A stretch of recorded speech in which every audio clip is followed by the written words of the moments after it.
Good evening, everyone.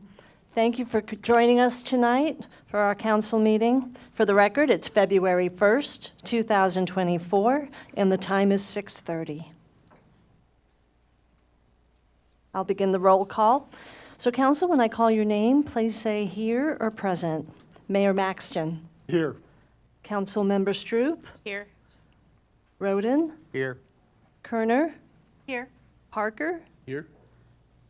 Menchow. Present. And Alvera. Here. With 7 members of council present, a quorum is declared. And thank you, Christina. I'd like to welcome everybody to the meeting tonight. As a reminder, we do live broadcast our meetings. And for all those that are joining us by live broadcast, I welcome you to the meeting also. Because we are live broadcasting the meeting, I ask that any comments that are made as part of the meeting that you use the microphone that's up here. If you do make the comments from where you're sitting, those that are listening to the live broadcast cannot hear it. And when you do get the opportunity to speak at the podium, I ask for the first time that you speak that you introduce yourself. And if you make a comment, if you're a resident or not a resident, and if you're from an agency that's supporting our city staff, please state what agency that you're from. And with that, we'll move on to the Pledge of Allegiance tonight. And we kind of have a treat. We have 2 Boy Scouts that are joining us tonight that are working on their Citizenship Merit Badge. And I would like to ask them to join me in leading the Pledge of Allegiance. And to start off with, could you just tell me what your name is? My name is Chris Land, and I am part of Troop 233. Huh? And what will this merit badge do for you? You working on Eagle Scout? I am. Not yet, but you're Yeah. working towards it. Right. All right. And your name? My name's Nick, and I'm part of Troop 233. Yeah, Nick, and I'm glad you could be here. And your name? Nahith. Heath? Nahith. Huh? And I'm glad you could be here also. Thank you. Would y'all mind joining me in leading the Pledge of Allegiance? Sure.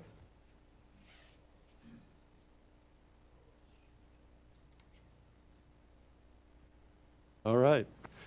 I pledge allegiance to the flag of the United States of America and to the republic for which it stands, one nation, under God, indivisible, with liberty and justice for all. Thanks, guys. And I'm glad you could be here.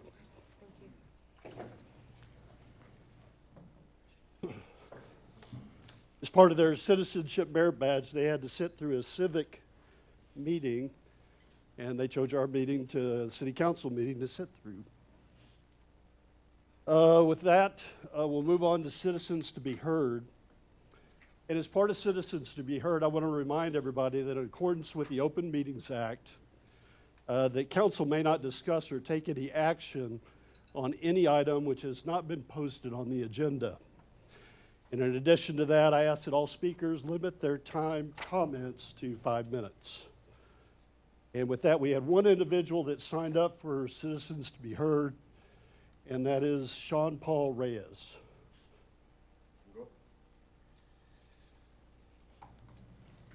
I want to make sure everybody can hear me. Hello, Mr. Mayor, City Council, residents of Fair Oaks Ranch here. I am not a resident of Fair Oaks Ranch. My name is Sean Paul Reyes. I'm an investigative journalist and constitutional activist from Long Island, New York. I expose tyranny and corruption in We the People's Government while promoting transparency and accountability for everyone. The administration of this city of the city of Fair Oaks Ranch has utterly failed its constituents and employees.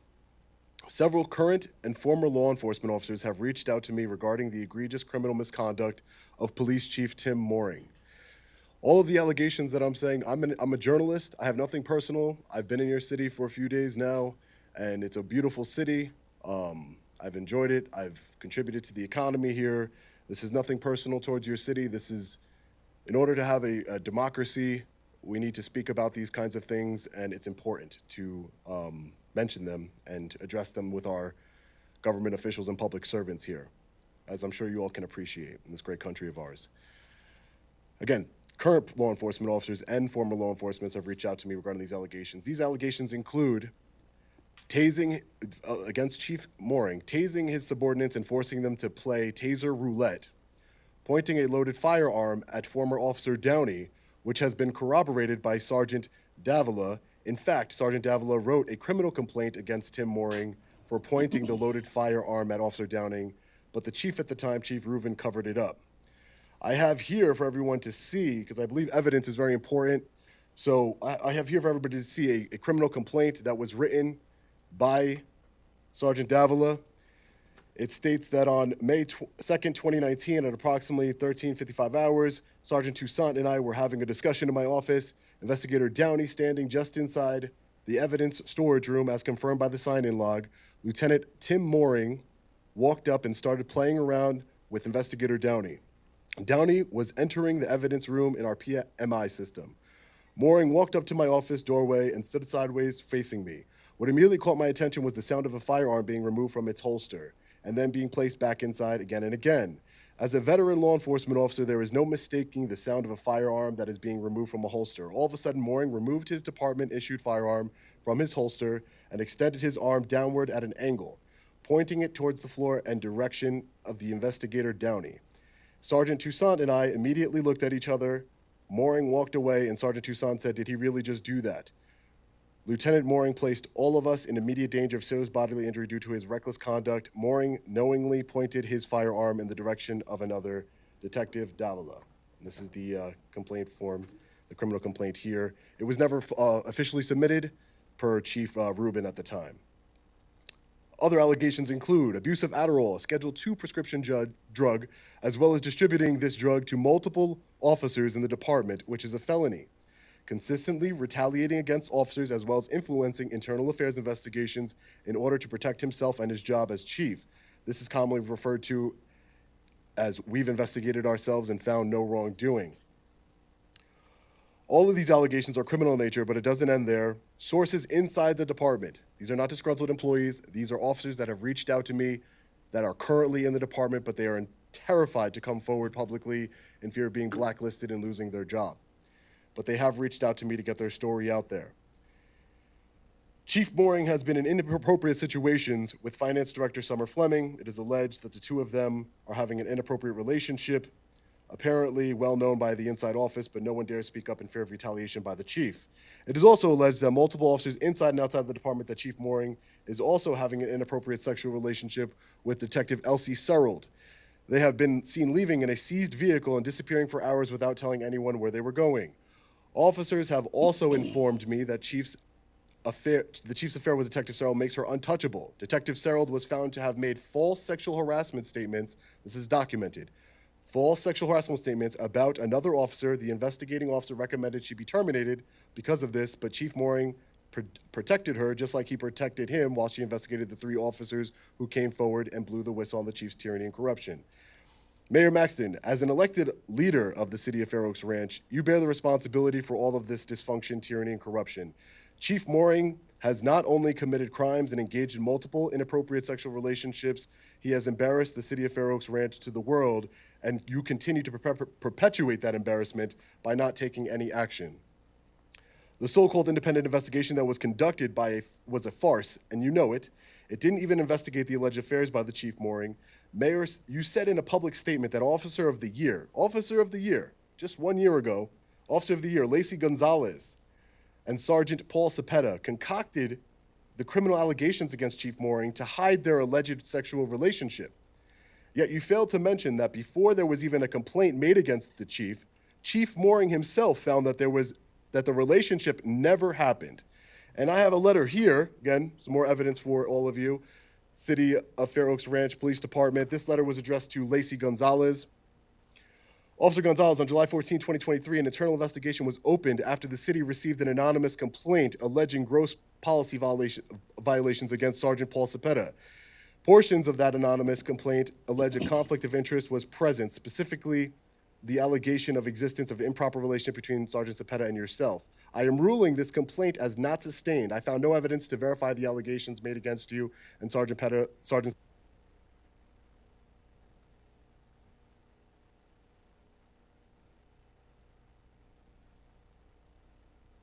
Mr. Reyes, if you don't mind, it's been over 5 minutes now. Could you wrap up your comments?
Mr. Reyes was the only one that signed up for citizens to be heard. Is there anybody else here tonight that didn't get the opportunity to sign up that would like an opportunity to speak now? Nick?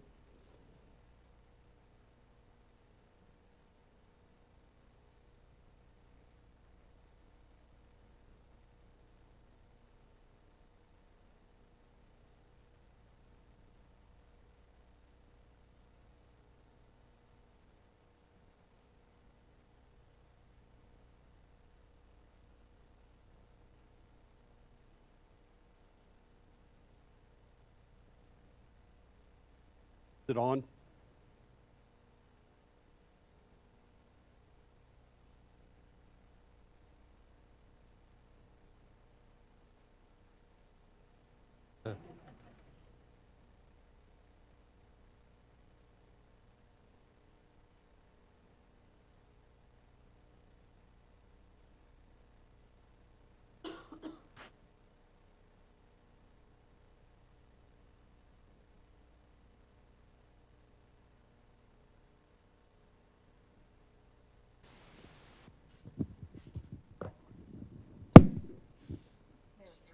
Thank you. 1, 2, 3. Está bueno? My name is Rich Nichols. I live at 8115 Windmill Circle, Fair Oaks Ranch. I'd like to speak just a little bit about what the gentleman had to say concerning our police department and the transparency that's going on. As a background, I was part of the Home Rule Charter Committee. There's a number of us in this room tonight that were part of that committee. And while we were writing up the charter for Home Rule, one of the stipulations that we had put into the charter was that any investigations or any wrongdoing by the police department would be investigated by an outside agency. And that has been done on this particular occasion. An outside agency was involved and they made their investigation, which has been reported by the city council to the residents. I, being just a resident, I'm familiar with most every allegation that has gone on within the police department. And I can say that from my point of view, the city council has done a reasonably good job of being transparent about these allegations. If there are other officers, the officers I think are doing a good job, and certainly if there is more going on in the department that we don't know about, somebody should be looking into it and reporting to city council. But the thing that I would like to ask this gentleman is, what is it that this man from New York, who is a constitutional activist and a journalist, what is it that you're trying to accomplish by bringing this information to the city council that most of the citizens already know about. What are you trying to accomplish by bringing this to the city council tonight? That is my question, and I relinquish the floor and microphone and everything else. Thank you, Mr. Nichols.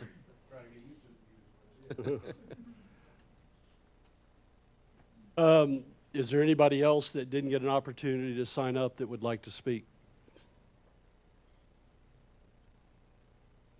With that, then we'll move on to our presentations tonight. And we only have one presentation, and it's recognizing the promotion of 4 corporals this evening, or 4 police officers to corporal.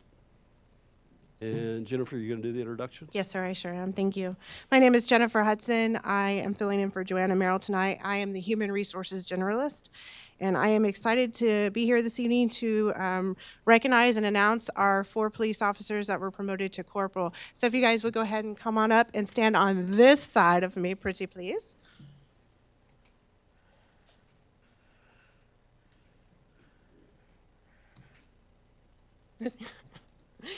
So this evening we have Corporal Drexler, Corporal Hinojosa, Corporal Griffiths, and Corporal Hanley.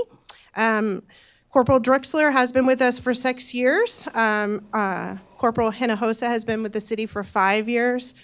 Corporal Griffiths has been with us for 3 years, and Corporal Hanley, our newest, has been here 7 months.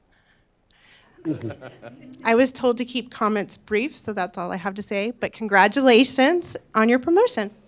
I'm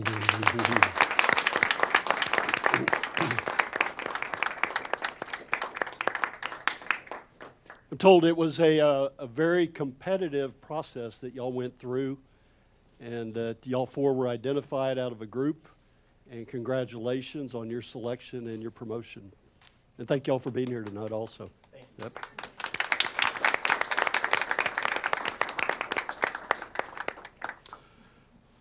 And with concurrence of council, what I'd like to do is move up our executive session to now. Anybody in opposition to that? Okay. For the audience, how long do we think we'll be? Pursuant to Section 551.101 of the Open Meetings Act, Texas Government Code, a quorum of the governing body hereby will convene into closed session under Section 551.071, consultation with attorney, specifically related to receive legal advice from special counsel and the city attorney regarding the city's groundwater rights. And I anticipate that we'll be in executive session for about 30 to 40 minutes. With that, I need all of council, the city manager, our attorney, and what we need, Grant and Carol. Okay. And other than that, if everybody would mind departing the council chambers. And I have the time now is 6:48, and we are going into closed session.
Mayor, we're back.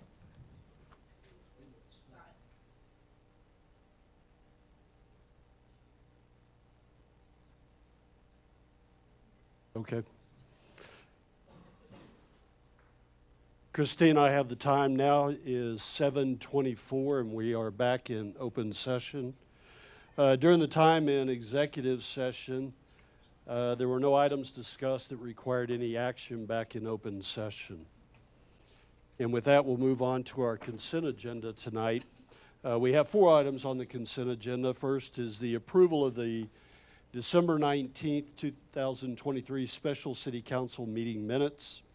Second is approval of the January 18th, 2024 regular city council meeting minutes. Third is approval of Councilmember Olvera's absence from the January 18th, 2024 regular city council meeting. And last, approval of Councilmember Munchau's absence from the January 18th, 2024 regular city council meeting. Is there any council member that would like to remove any of these consent items to consideration? Everybody is good. Then can I get a motion to approve the consent agenda? I so move. From Laura, and a second. Second. From Chesley. With a motion on the table to approve the consent agenda. All in favor, please say aye. Aye. Any opposed? The consent agenda is approved. Thank you.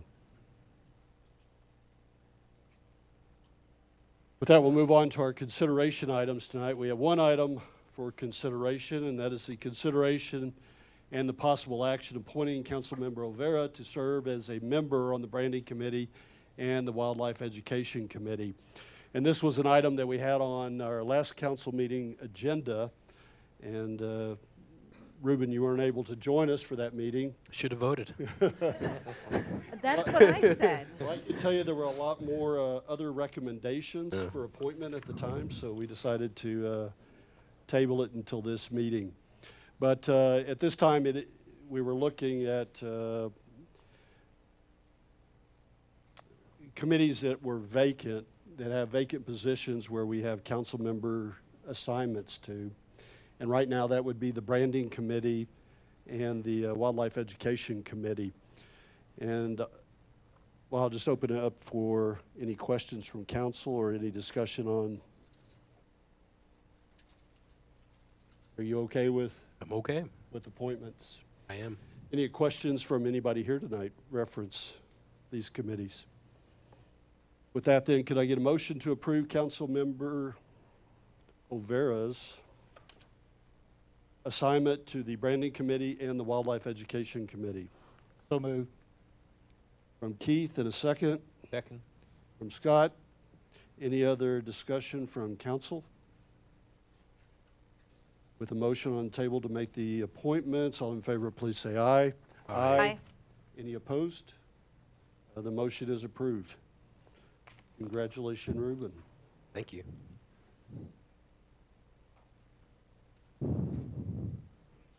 And with that, we'll move on to our workshop items tonight. We have 4 workshop items. The first one is a discussion on the 2024 city elections. I will turn this one over to Christina for the presentation. This does have a presentation related to it, and that is on page 14 of the agenda packet. Good evening, Council. Christina Pachocchio, City Secretary. I'm here tonight to talk to you about elections. And before I go into the main event, which is our May 4th city election, I just wanted to bring to everyone's attention that there will be a primary election. It'll be held here at the City Public Safety Training Room, and it will be for our Bexar County voters.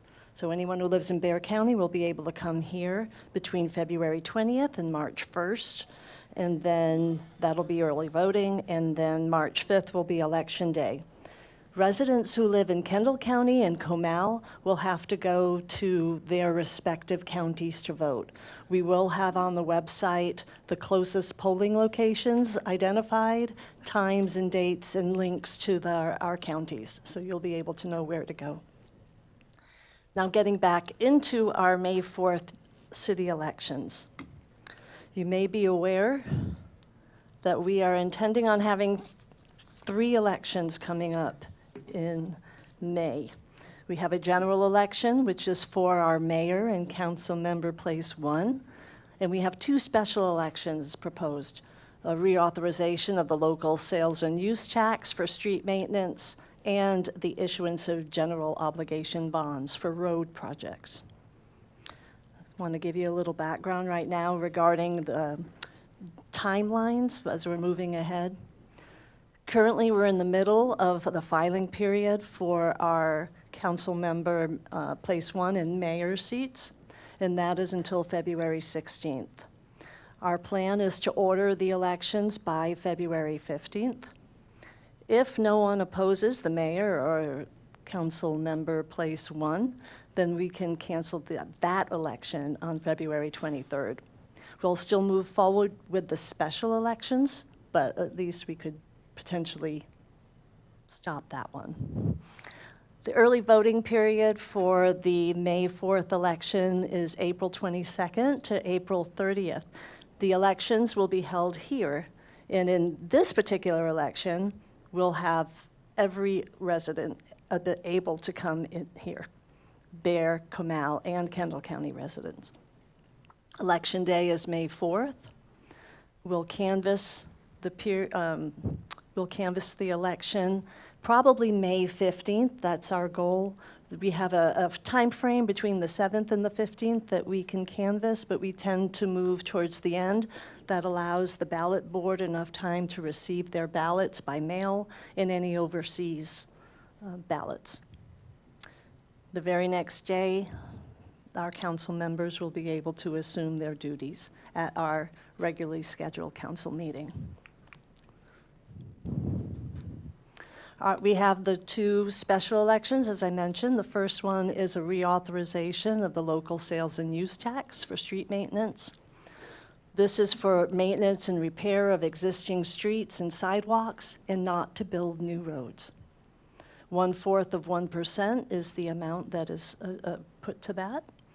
And it was initially approved by our citizens in 2008 by election, and then every 4 years since they've reauthorized this. It'll expire December 31st unless the voters reauthorize it.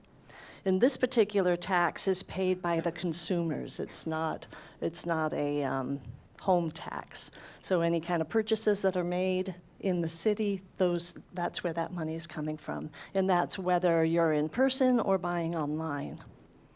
The intent is to send out educational pamphlets, like FAQ sheets. We'll be mailing those out to each home, as well as placing it on the social media sites. Another special election is the general obligation bond. I'm not going to go into any detail on that. The next workshop will do that for us.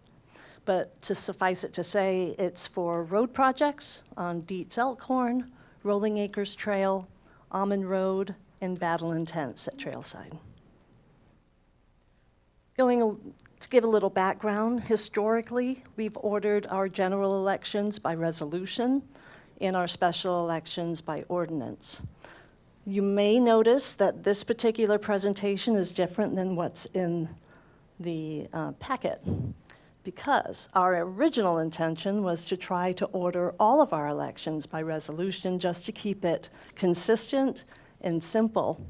However, we have learned that that is not what we can do. We do have authorization from the Home Rule Charter that we can order special elections by ordinance or resolution. If we do order, most of our ordinances have to be done with 2 readings. We all know that. However, the obligation bond says that a single ordinance reading is sufficient. We're not required to do the second. This little bugaboo, though, the tax code insists that we call the local sales and use tax through an ordinance. So we're not able to move to resolutions. So what we're planning on doing is ordering the general election by resolution, as we usually do, ordering the special election for local sales and use tax by ordinance, like we usually do, and now with 2 readings. But then the special election for the obligation bonds, we're going to move forward with 1 reading. I wanted to bring some additional information for you. Right now, Kendall County has several entities that could potentially contract with them. The one that impacts us the most, though, is BISD. It's possible, highly likely, that they will have an election. At this point, I don't believe that there are any opposed seats yet, but it's still kind of early in the game. And because so many of our residents would tend to vote in a BISD election, my goal was to contract with Kendall County to allow that. The other side, Trinity Glen Rose Groundwater Conservation District, may also possibly have an election, and they would only contract with Bear County. So we're looking at ways that we can offer our residents the ability to have a one-stop shop, because it's so important for us. We don't want to have some residents come here and then have to go to another location. In working with our elections officials, we've come up with what we think will be a successful, albeit maybe cramped, opportunity to offer both elections here. We intend to have Bear County on one side of the banner there, petition, and then Kendall County taking a larger portion of the space. But we're hoping, and that would only happen should Trinity Glen Rose actually contract with Bear County. But our goal right now is to contract with Kendall County. Yes, ma'am. So in that situation, as a resident of Bear County, I would go vote on the Kendall side for the city election, and then I'd walk across the partition and vote on the Bear County Yes, ma'am. side for the Trinity Glen Rose. Correct. Okay. We have the. And I've done that before. They've had that before. When we were in Yeah. the other building, Yes. yes. Yes, Okay. ma'am. So one thing I neglected to say, that because we are intending on having an election that has 2 readings, in order to get them done by February 15th, that will require a special meeting for council.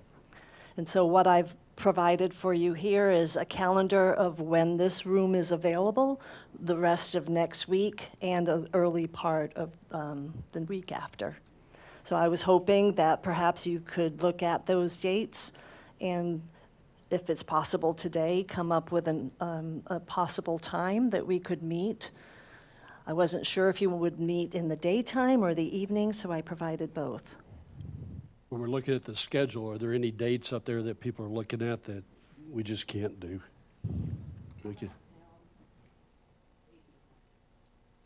Okay. Mayor, Uh-huh. is there just one item? It would just be one item on the agenda for us to Yes. deal with this, but So it'd be a quick meeting. could we do it before the There's- State of the it's- City it- meeting? Could we do it- Councilmember Roden, it's possible that we would put the second special election at that same meeting. Oh, okay, It could be 2, but it would both be election-related. gotcha. I was just wondering if we could do it before the State of the City meeting.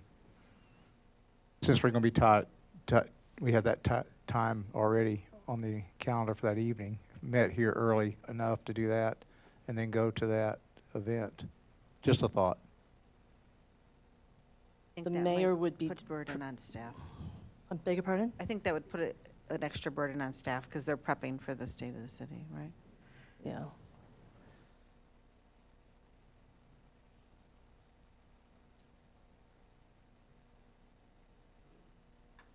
Could we do it on Tuesday, the 6th? I know Scott and I are going to be here anyways for an emergency planning committee meeting. Maybe either right before or right after that, What time is your meeting, ma'am? 4 p.m. After? Yeah, like at 5:30? We would need a quorum for this particular We meeting. have 2 of us, right? Oh, Greg will be Greg. here. Yeah, we did. Well, our meeting runs till 5:30. They need some time to set up the room, everything ready.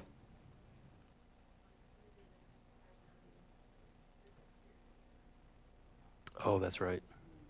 That's two of y'all. Scratch that. 7th is not a good date unless we want to do it in the morning.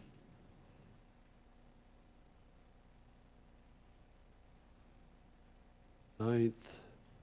It's possible the meeting would only take a half hour. How about the 12th, on Monday, the 12th?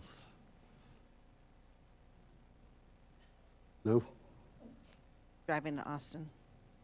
I'll be in Austin the 12th and the 13th. I mean, I'll be out Valentine's of Day, town, anyone? but it's just me.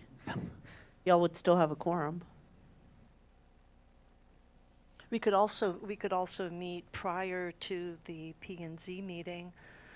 So I wrote available 2 to 4. And the P and Z meeting wouldn't start until 6:30, and the room would be set up the same way for P and Z or council if that is agreeable. Do it at 5 Mhm. on the 8th? In time? Works for Yes. me. Yeah, that's fine. You won't be here. Scott? I'm good. Yeah, I'm good. I think we'll have a quorum. We'll have a quorum.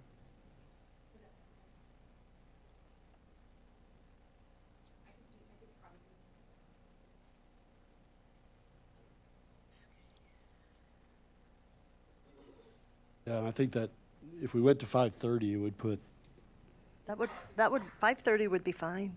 think so? Yeah, the room would be set up. It would be the same thing. We'd just have the meeting, hopefully be done by 6:10, and then Y'all be good with 5:30? Good. be prepared for All right. 5:30 on the 8th. Wonderful. Okay, thank you. And then the last thing I had was just in case you had any questions that I could answer. Yes, ma'am. I have a question. I know you said you didn't want to talk about it, but because it's more of an election-related question. When the general obligation bond is on the ballot, the wording is just, it doesn't specifically specify individual projects. It just specifies general obligation bond for road maintenance or whatever the wording is, correct? I just want to make sure I understood what's going to be on the ballot. I believe so, based on previous ones, but perhaps. Summer's actually going to talk about that. Right. Okay, great. Yeah. Then we'll talk about that in the next session. I just didn't know if that was part of the stuff you have to submit for the election. You have to submit wording? If it's what? For the election, when you call the election, do we have to submit wording on that? Yes, Okay, yes, so, definitely. okay. We'll have the ordinance available Okay, with perfect, that thanks. language. And I think it's probably the same language that's on the draft resolution Got it. that's in there. Okay, thank you. We're just going to change some of the words. Yes, sir. So are all these elections on the same day? No, the primary election day is a Tuesday. I'm sorry, except for the primary. I'm talking about for these other, the three. Are they on the same day? Yes, yes. Okay. Yes, sir.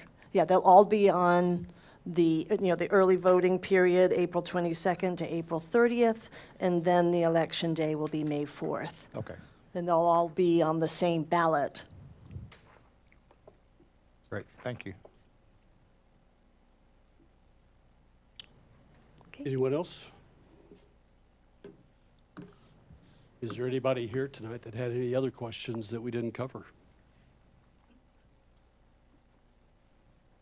All right. Thanks, Well, Christina. thank you. With that, we'll move on to our second workshop item tonight, which is the Roadway General Obligation Bond Workshop. Great, you're going to kick it off? Yes, Mayor.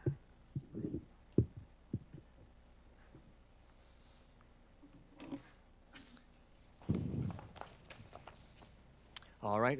Good evening, Mayor, Council, ladies and gentlemen. I'm Grant Watanabe, the Public Works Director for the city. I do also want to recognize Summer Fleming, our Finance Director, and Mike Garza from Legacy Engineering Group, who may be assisting. Last meeting, following the presentation of the Bond Advisory Committee report by Chairperson Mitchell, the Council directed staff to come back with additional information about these proposed bond projects. One of the things that was requested is to explore, to bring back cost estimates for various Ammon Road reconstruction options. There was also a request to bring back pavement condition projections for each of these projects. And I understand there's other questions that have come up over the past month or so, or excuse me, past week or so that staff will also try to address throughout this presentation.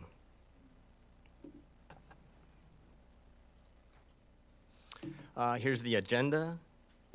I'm going to start off with a summary of our roadway project assumptions. Again, there's 4 proposed road bond projects. These include Dietz Elkhorn East, a portion of Rolling Acres Trail, Battle Intense at Trailside, and Ammon Road.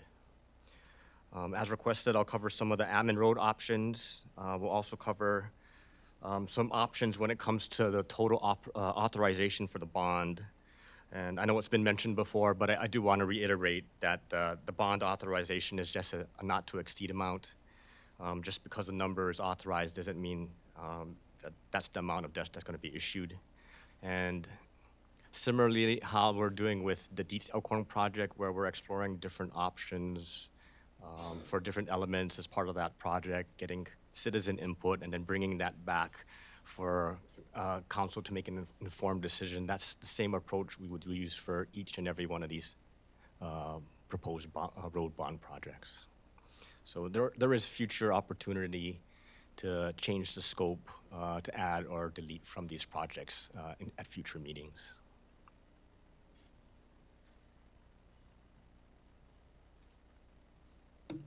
All right, with that, I'm going to start off with Dietz Elkhorn reconstruction. The estimated cost for this project was $4.9 million. Of that, $600,000 or $610,000 has been cash funded for the design of the project, and at this time we estimate the construction is going to be $4.3 million. Now, that $4.3 million is based on the scope of the approved CIP project, which included reconstruction with paved shoulders, drainage improvements, utility, and driveway adjustments. And as far as planning goes, no right-of-way acquisition is included as part of that project.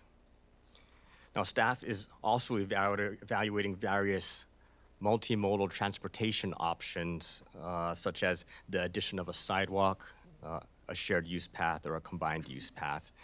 But I want you to be aware that the construction estimate shown here, the $4.3 million, is only reflective of the paved shoulders, none of those other options. I do want to touch upon paved shoulders because I know there's quite a few questions that came up, and there are some benefits of having paved shoulders. For one, we do have a lot of pedestrians and bicyclists throughout our city. By providing some sort of a delineated path for them to use is a little safer than walking on the edge of a roadway. Same with golf carts. We have a lot of golf carts that transverse up and down Dietz Elkhorn, and providing them a space to, I guess it's called a courtesy or pass or something, when they pull over and let vehicles behind them pass. That's a benefit for both the motorists and the golf cart users. Some other benefits of having paved shoulders include basic vehicle safety. Oftentimes, when you don't have a paved shoulder and the wheel of a vehicle sometimes crosses over the edge of the pavement, there's sometimes a drop-off there, and that drop-off can cause a driver to lose control of their vehicle if there's no space to recover. So often when you provide some sort of shoulder, a couple feet, when they feel the rumble of that little rumble strip at the edge, that painted edge, they feel, oh, and I got to correct and get back into my lane. And then lastly, I wanted to add that having a paved shoulder does contribute to pavement longevity. When you don't have a shoulder, that edge really gets beaten up more often than other sections of the roadway. I was driving with Councilmember Roden just yesterday, and we were looking at some of these projects, and you can see the edges of some of the proposed projects, just the asphalt just raveling on each side, and that travel lane getting narrower and narrower.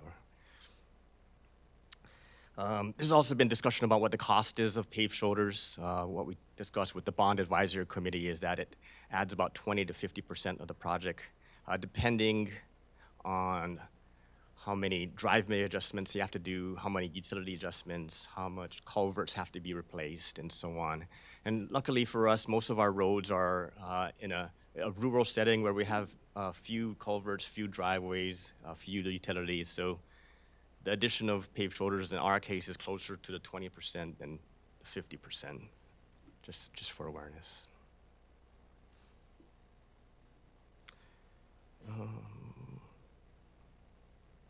All right, that was detail corn.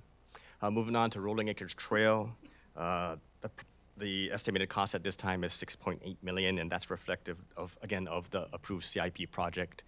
That project reconstructs and provides paved shoulders, drainage improvements, utility, and driveway adjustments, and in this case, it also includes the low water crossing improvement.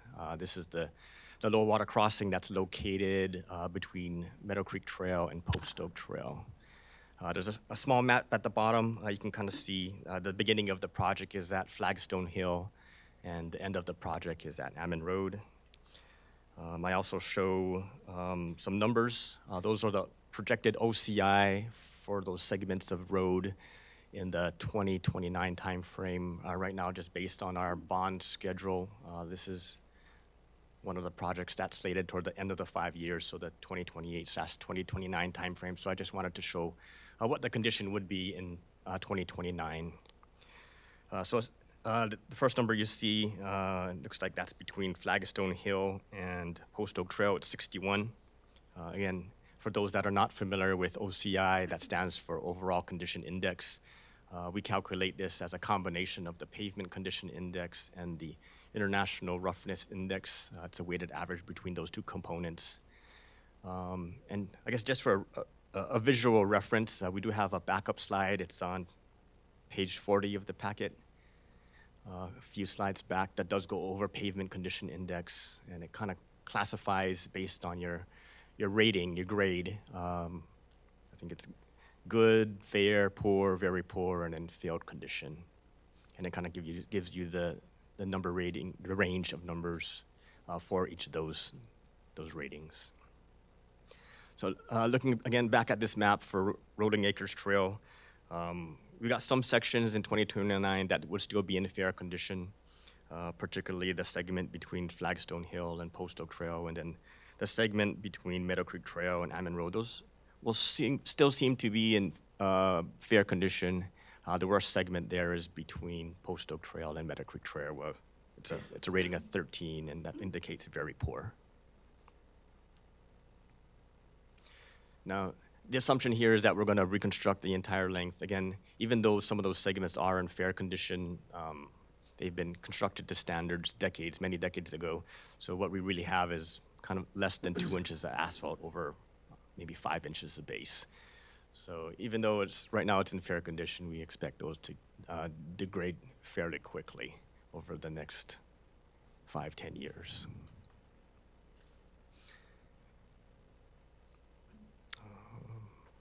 All right, any questions on Rolling Acres Trail? All right, I'm gonna move on.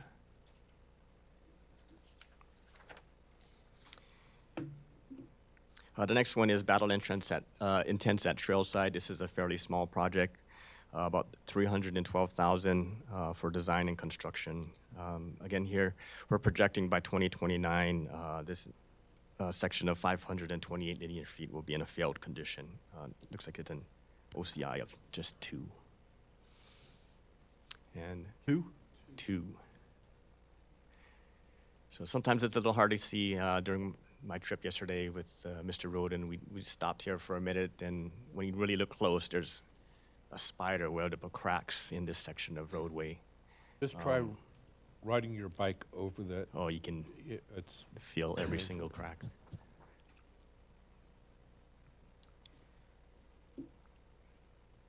And again, there's no right-of-way acquisition associated with this project. This is a replace in kind in the same footprint, curb to curb. Moving on to Ammon Road reconstruction, the cost estimate there, you see $6.7 million. That was for the full project from city limit to city limit. This included full depth reconstruction with paved shoulders and drainage and utility driveway adjustments. We also included the cost for the improvement to the low water crossing. You can kind of see it up toward the northern curve.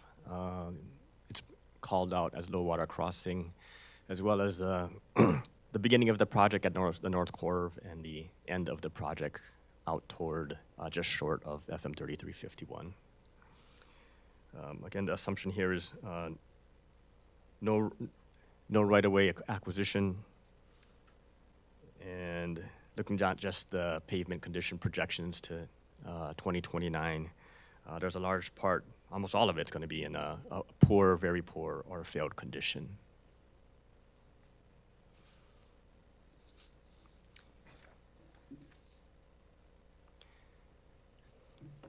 Now, there was a couple of options that we were asked to look at. One was an option that just reconstructs the north-south leg of Ammon Road from the north curve down to Rolling Acres Trail.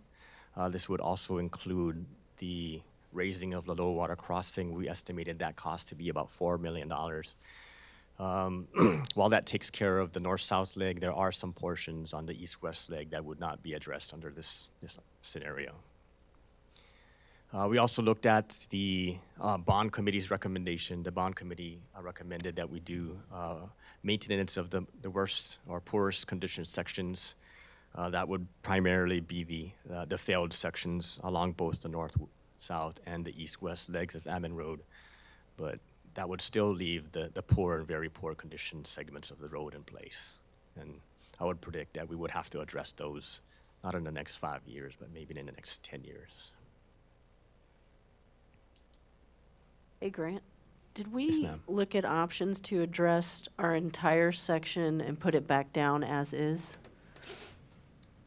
Or just the north, or the curve-to-curve portion? As part of the Ammon Road project, just stay within the same, if it's 22 feet, just reconstruct 22 feet. Is that what you're asking? Yes, but for the entire portion, not just curve-to-curve for 4 million? Would it be about,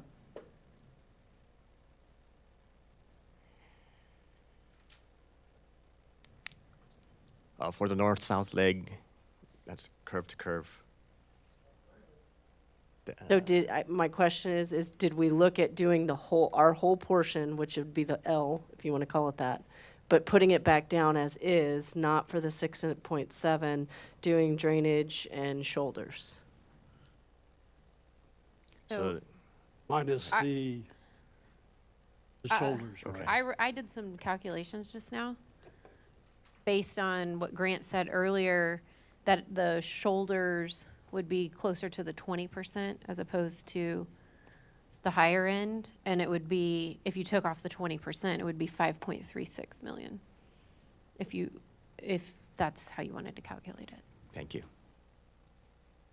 I guess my question is, I don't know how much of that 4 feet takes away also the cost for the drainage and the utility and the driveway and all that extra stuff.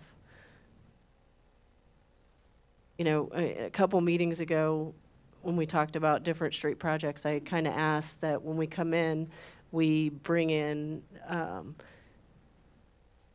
estimates based on exactly what we have. And so I guess my question is, we didn't do that? So, I guess I missed that. I'm sorry.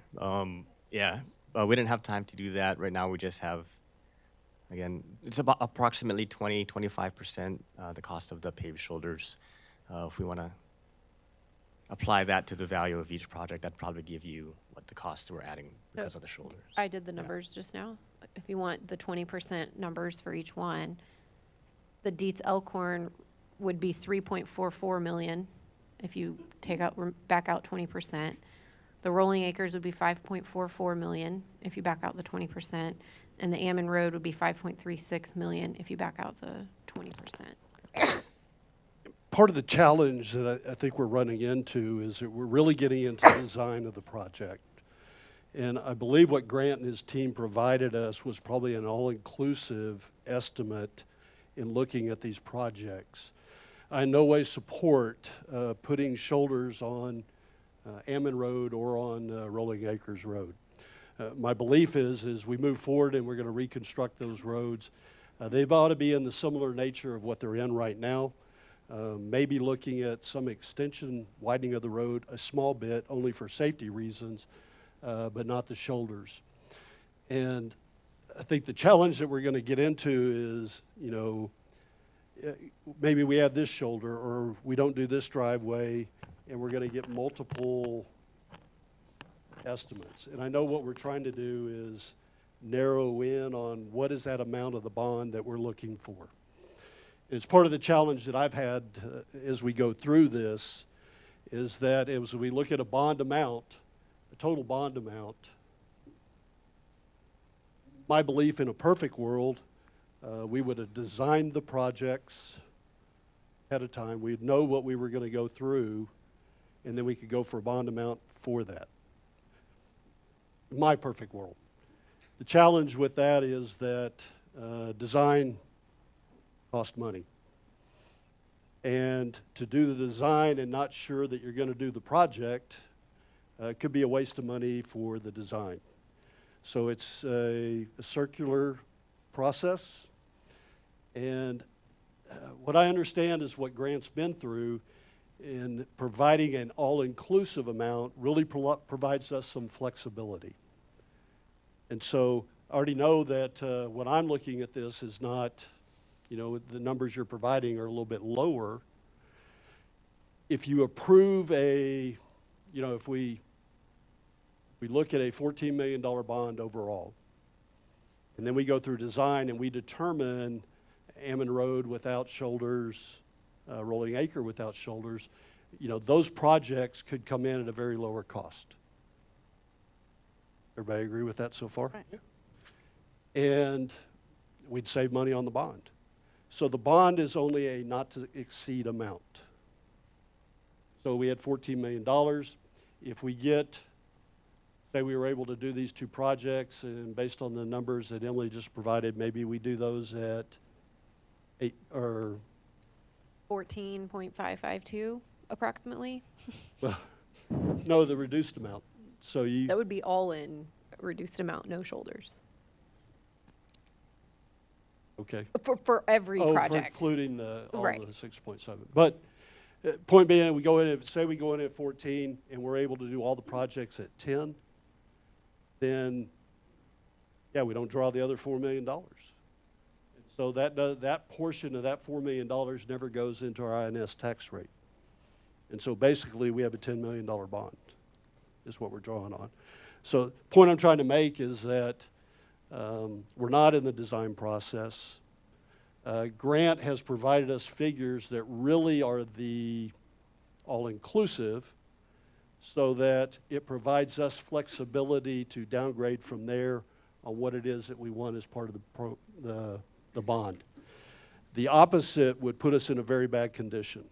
If we underestimated and we said we were going to do all these projects and we didn't draw a big enough bond through the general obligation get voted on, then we'd be in a challenge of how we're going to finish all 4 of these projects. And as I mentioned earlier, the bond isn't set for particular projects, so it does help us decide how much we want to go out for. So if, again, a lot of these decisions are going to be in a council that's not us, because it's going to be in 5 years, you know, not all of us are going to be here, so can't make decisions for them. But there could be roads that fail between now and then that may jump up on the list, and if there's enough money in the bond, it could be added. You know, so that, I think that was the point of my question earlier, is we're not putting out a bond for 4 projects, we're putting out a bond for roads. The amount is based off of what we know about our 4 most important projects, but when we go to execute, it could be other projects instead. And Scott, maybe help me with this, Yeah. but I think as part of it, we do list these as the priority projects Right. as part of our ordinance or resolution. But what goes before the voters would just be for road reconstruction. That's correct. So Yeah. the bonds ordinance will list the 4 as the priority. It's not restricted to that, but that's what's, you know, listed for bond consideration purposes. And that's when we go through the rating process that Summer will touch upon, that's what's presented to the agencies as well. So yes, it does have the 4 listed projects as a priority as we propose, but But yes, it could be repurposed if other needs arise. I think if we go forward with the priority projects, and that's what we present to the voters, I feel some responsibility that we maintain those 4 projects. If we're going to go beyond that, I think it would have to be some form that we go back to the voters, to the residents, not for a vote, but at least to get a town hall or something where we get information back that said, hey, we want to go beyond the 4 projects that we have. I just feel a responsibility if I'm going to go forward, and these are the 4 projects that I think they're all great projects. And the voters vote for these 4 projects with this bond. I feel there's a responsibility to stay within those 4 projects. If we're going to go beyond that, I think there ought to be some input back to us before we do that. And you'll see in a couple weeks when we present the FY24 street maintenance program, and you'll see some of the underlayers of how we put our street conditions into cartograph and how it spits out our maintenance program. You'll see that absent these 4 projects, the vast majority of our streets are in pretty good condition, especially if we keep up with the very healthy street maintenance budget we've been maintaining so far. So I don't see a need in which we'd have a roadway that failed unforeseen. Anything can happen, of course, but I don't envision that as a possibility. So what was presented here, to answer the other question, is we presented the GEO bond recommendation that was included as part of the bond advisory committee report that was presented last week. Those are the same projects and scope that were plugged into the CIP 3-4 years ago or better. So that's the scope we've been dealing with. So that's the scope that we've been using, or the scopes, plural. Those are the estimates that we've been providing to you all. Doesn't mean by providing a maximum bond amount to the mayor's points that we're locked in to a particular scope or a particular design. Those will still come back to you on a project-by-project basis as we get into the design process and ultimately into the bidding process. What we have here, very handy on this slide, are the 3 alternatives based on the project recommendations that we were asked to look. So with the existing scopes, we have the bond committee recommendation, which includes the 4 projects, and that's with the $2 million Ammon option. And then you can see upwards of there the second option for Ammon, and then the last one is Dune, the third one. So yeah, these are scoped again as was originally put in the CIP a number of years ago. So to the question of the day, they do include some shoulders across there. Doesn't mean you have to do that. What I would encourage is for the council to determine in the case of Ammon, which option we want to pursue there, and use one of these 3 options accordingly. As the mayor said, if we don't use it, we have remaining funds. We don't have to draw. But this provides us flexibility to pursue those different options, and more importantly, I think, have flexibility for different conditions that could come in years to come. Some of these projects, if the bond's approved, we approve design. The design process alone is going to be a lengthy process. So some of these projects may not be bid for a couple years. We don't know what the market conditions at that point are going to be. So even if we determine on Rolling Acres or any other street that we want to narrow those paved shoulders, we don't know exactly where that estimate is. So that's why I'm reticent to, right now, arbitrarily reduce them out by, say, a 20%, not knowing what's coming. I think the estimates we have here provide the flexibility for those priority projects, and it gives us, again, a not-to-exceed amount, so that at which point, when we are ready to pursue those projects, the council can have that due consideration on each project. Grant, on Detail Corn, you said the $4.9 million estimate does not include the options that incorporate sidewalk, shared use path, or combined use path? That's correct. And is there any sort of ballpark estimate for any of those 3 options? No? Too early? We're working on them right now. And did we do a poll, or we asked for feedback from the community as to those 3 options, and was it overwhelmingly that the community favored one of those three options? Okay. We did 2 different polls as part of that town hall, and I think it was shared use and multi-use. when was that town hall? The transportation, whenever that was last year. And there was like an online So survey. we did, there was, correct. We did Went- at the yeah, town went hall, and it together. was online. We had similar polls, but one was specific to the detail corn project, and then one global multimodal survey. And they both, again, costs notwithstanding, of course, they both generally preferred some type of combined or shared use path. Okay. I just wanted to point out that the question I had asked earlier about the wording, what it would sound like, it's on page 45. It's in all caps, if you want to see what it would look like, the wording that would be on the ballot. And it does say not to exceed, so. So I have a question. If we, let's just, for the sake of easy math, if we were to say we're going to have a bond of $20 million, not to exceed $20 million, which I know is not an option, and I would not ever recommend that, but you don't, how does that then get worked into the tax rate? Is it done each budget cycle on whether we draw on the bond or not for each project or whatever? So that would then, what taxpayers should know is the not to exceed amount isn't something that's going to have to be determined in the next budget cycle. It would be over the course of several.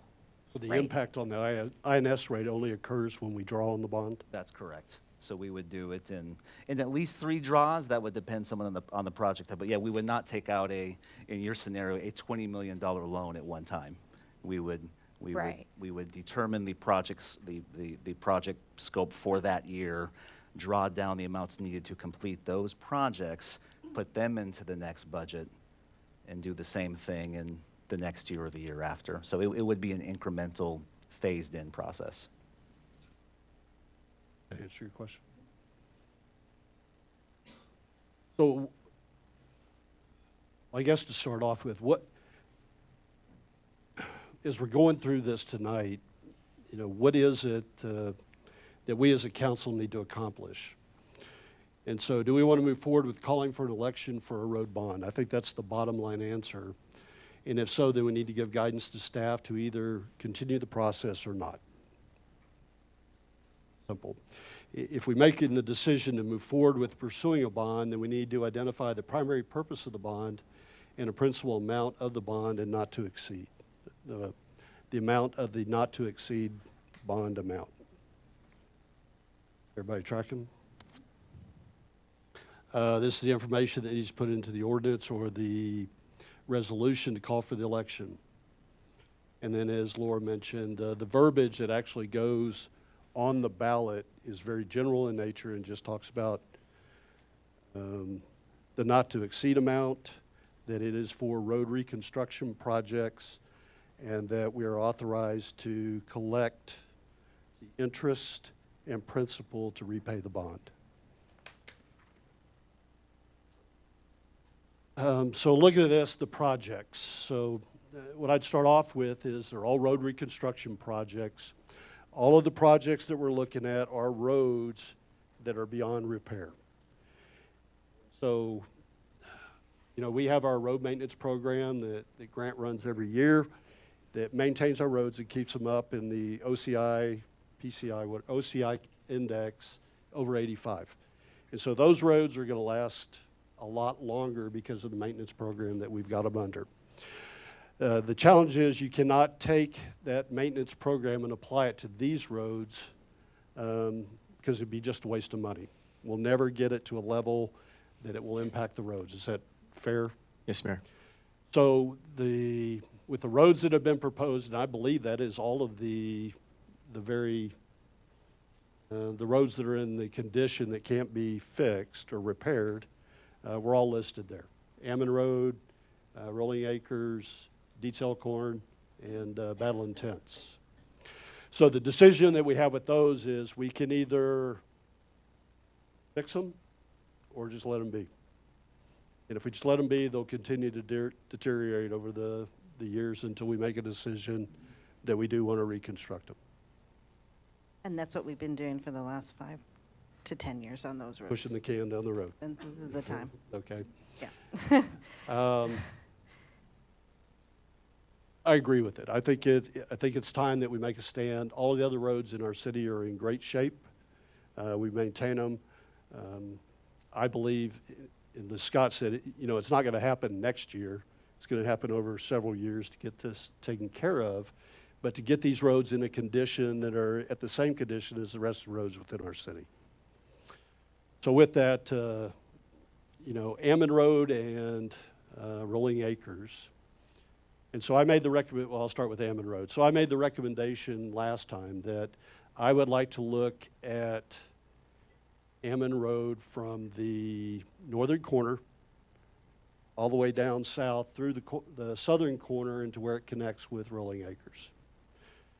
And first of all, I believe this is the portion of the road that's in the worst condition. And it is the heaviest traveled portion of Ammon Road that is within our city limits, which also means it's the portion that our residents use the most as far as traveling outside the city towards Bernie. And it is especially for the northernmost portion of the city, and maybe for all, it's a back way to get to Bernie versus going out I-10 to get there. I respect the Bond Advisory Committee's information that they put out, and their recommendation was to basically do spot, bless you. All right. You get three? Yep, I just didn't want to sneeze into the microphone. To do spot corrections or spot reconstructions along Ammon Road. And my thought is the bottom line, if we're going to bite the bullet, let's reconstruct the road, get the entire road into a condition so that we can start maintaining it. And I believe the Bond Advisory Committee went past this because they made an assumption that sometime in the future, Ammon Road is going to get redirected, and specifically where Ammon Road crosses the county line and the city line, which was the northernmost curve. And we do not know at this time what that change in Ammon Road is going to be, or if it ever will happen. But even if that change does happen, my belief is that this portion that I'm talking about from the northern curve down to Rolling Acres will stay forever. It's an access road to get to Stone Creek Ranch, and there are many other property owners that have their property that run up to the edge of that road. And I just don't believe that, I can't tell the future, and I apologize for that, but I honestly believe that that road is going to stay where it's at because of the access that it provides. And any alteration of Ammon Road that would be north of us and where it would connect would all be considered around or with the current Ammon Road that's there from the northern corner to Rolling Acres. So my recommendation with this is that we would go forward with a reconstruction of that portion. The rest of it, as outlined by the Bond Advisory Committee, I think they did a great job. They thoroughly reviewed all the road construction projects, and I think they've identified it. And actually, my opinion, the report that they provided us was at a level that was probably higher than some of the reports that we pay for to get as part of this city. I think they just went above and beyond in what they did. So I applaud their efforts. So that gives us, if we go forward with Ammon Road with that, then it would be, and then Rolling Acres. I just don't support putting shoulders on those roads. It is just not for me personally, it's not the design, and it is not the character of what we currently have as part of Fair Oaks Ranch. And Grant provided us a lot of information related to it, and I think why we should have shoulders or could have shoulders. I just think it gets us away from what's made Fair Oaks Ranch a special and unique city. Go back on your comment is I didn't think we were designing that today. And But so since the comment came up, okay, I just wanted to address it. I mean, because that's a decision for another day. And I also can't tell the future. I also don't feel comfortable not funding a road that needs to be reconstructed, or at least allowing funding for a road that needs to be constructed, just because we don't know what's going to happen with it in the future. In the future, when that road project does come before a council, I won't be on council at that time, they will know more. And they will hopefully make the decision that's the correct for the decision at the time, but I want to have money available for that council to be able to make that decision and fund it. That's a good point.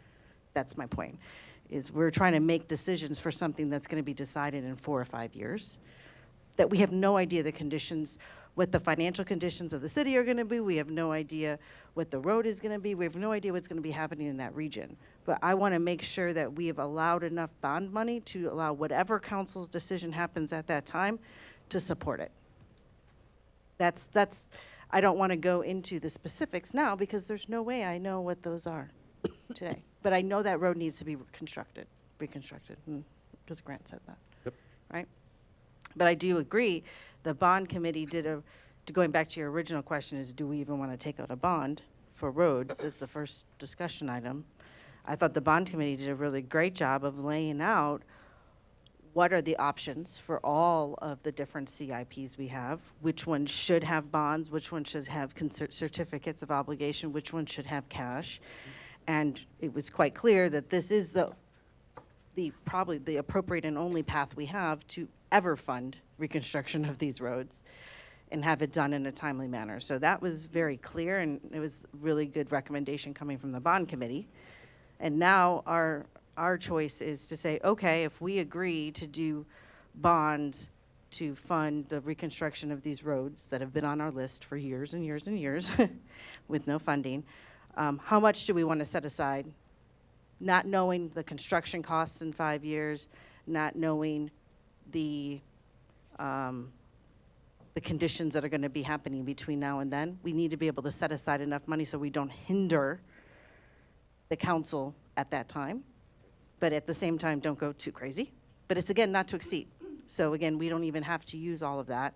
We're just kind of saying we could use up to this amount we have at this time.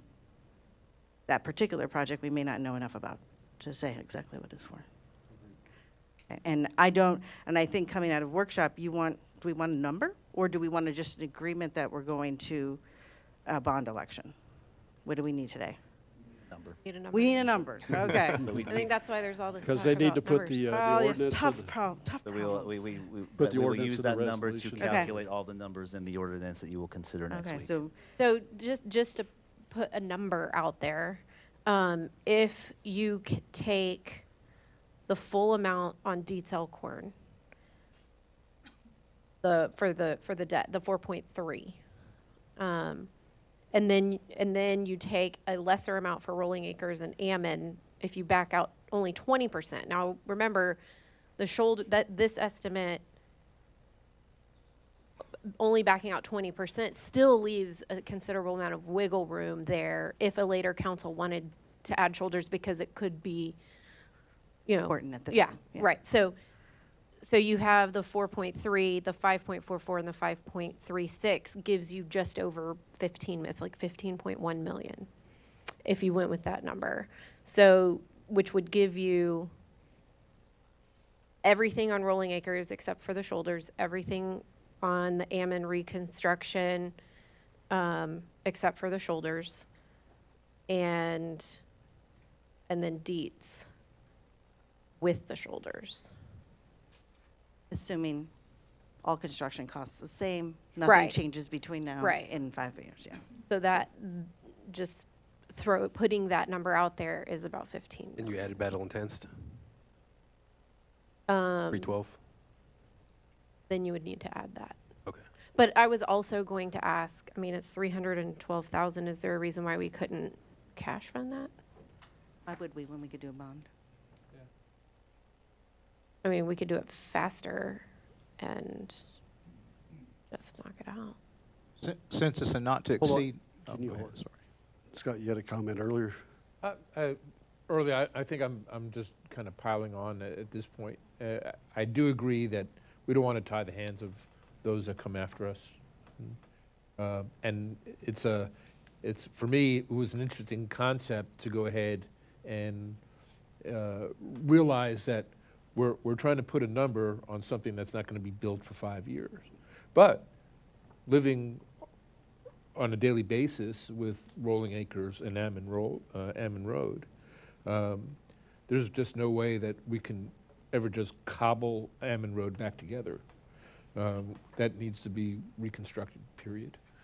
And, but again, I also agree with the mayor's comments that we want to keep the flavor in the back 40 the way that it is. We're not gonna, I certainly wouldn't be in favor of putting extra lanes and changing the way that pretty much it looks now, other than making the road safe and sound to where it's not going to collapse in 5 years. So that was going to be my comment.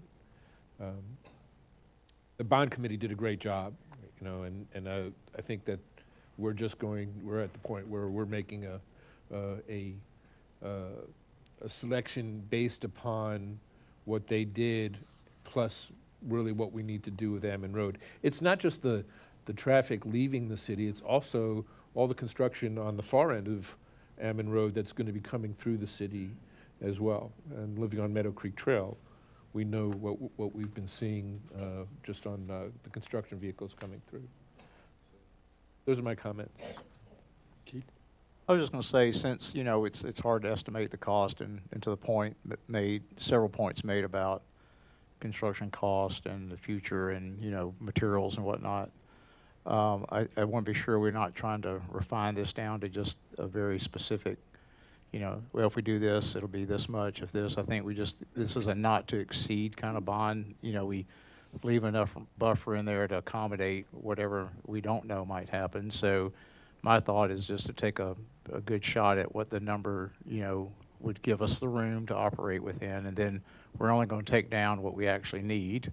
And I think we're going to do a good job at that, us, this council, and what other council is there. But you know, when it's $1 million or $2 million difference, I err on the side of a little more just to give us the room. You know, if it was, you know, 10 million to 20 million, then I think there's more discussion that could happen. But, you know, we're very close in all these numbers between 14 and 18. So if we can just look at it from that perspective, that we're not obligating the city to spend that much money, but we don't want to short the city from being able to do what it needs to do to fix these 4 guys out there.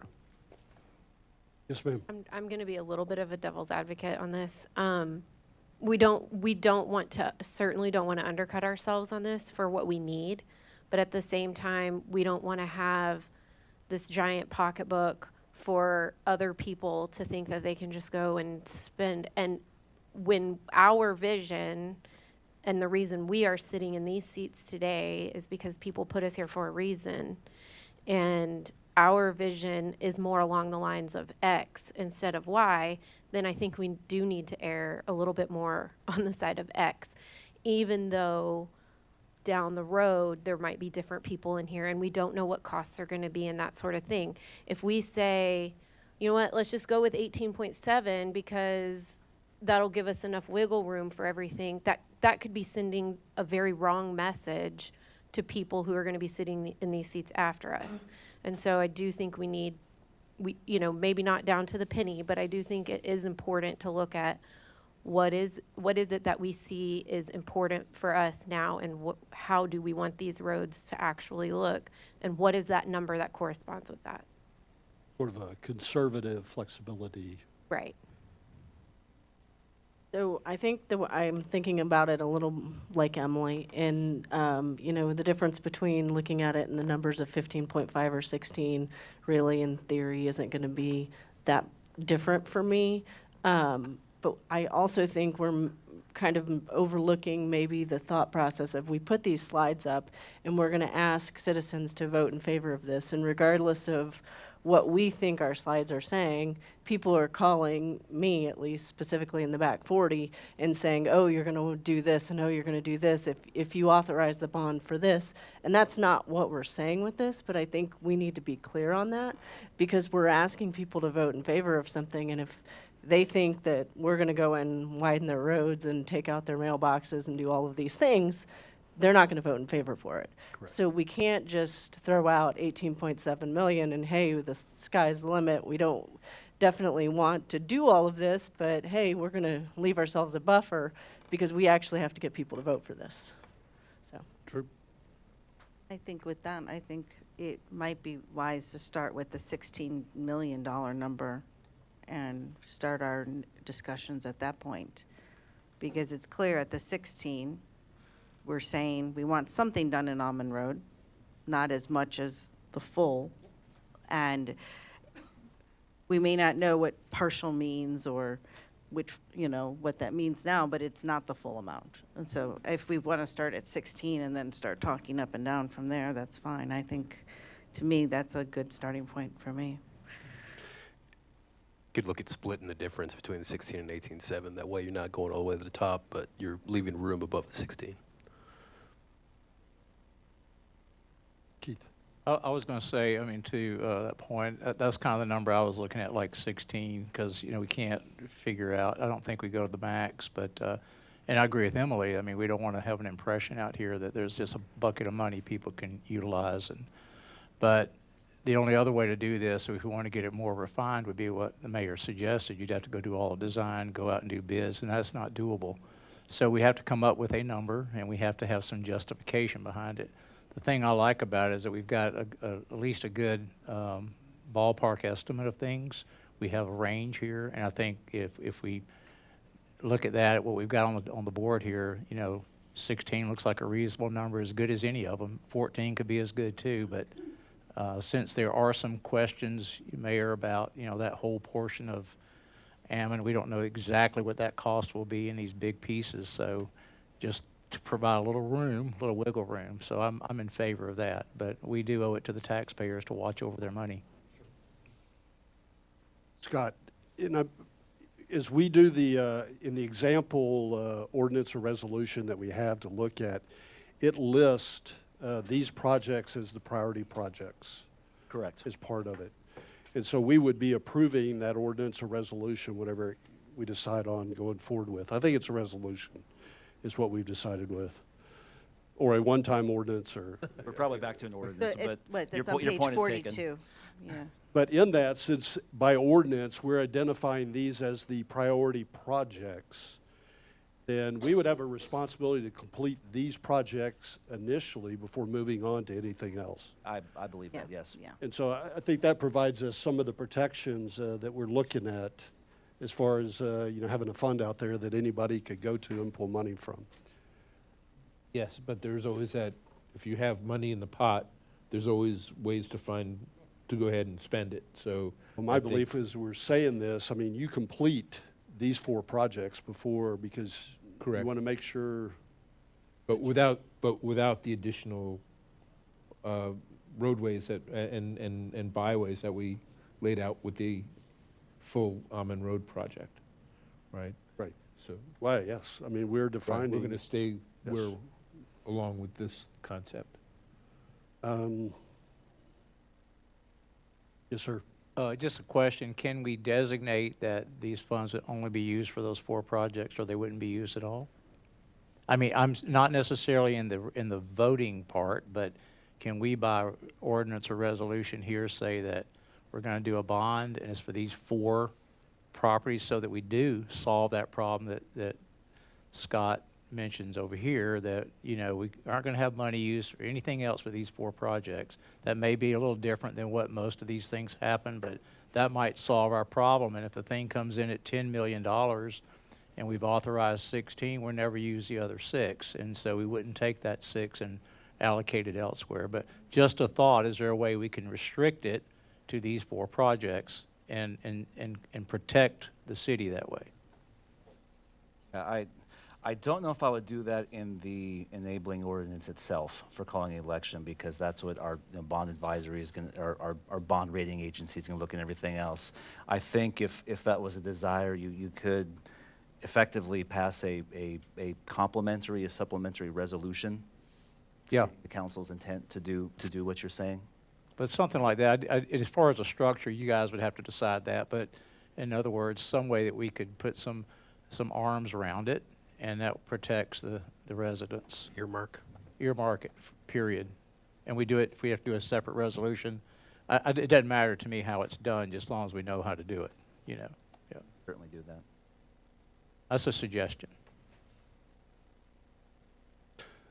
So from the discussion, it sounds like everybody's has consensus that we move forward.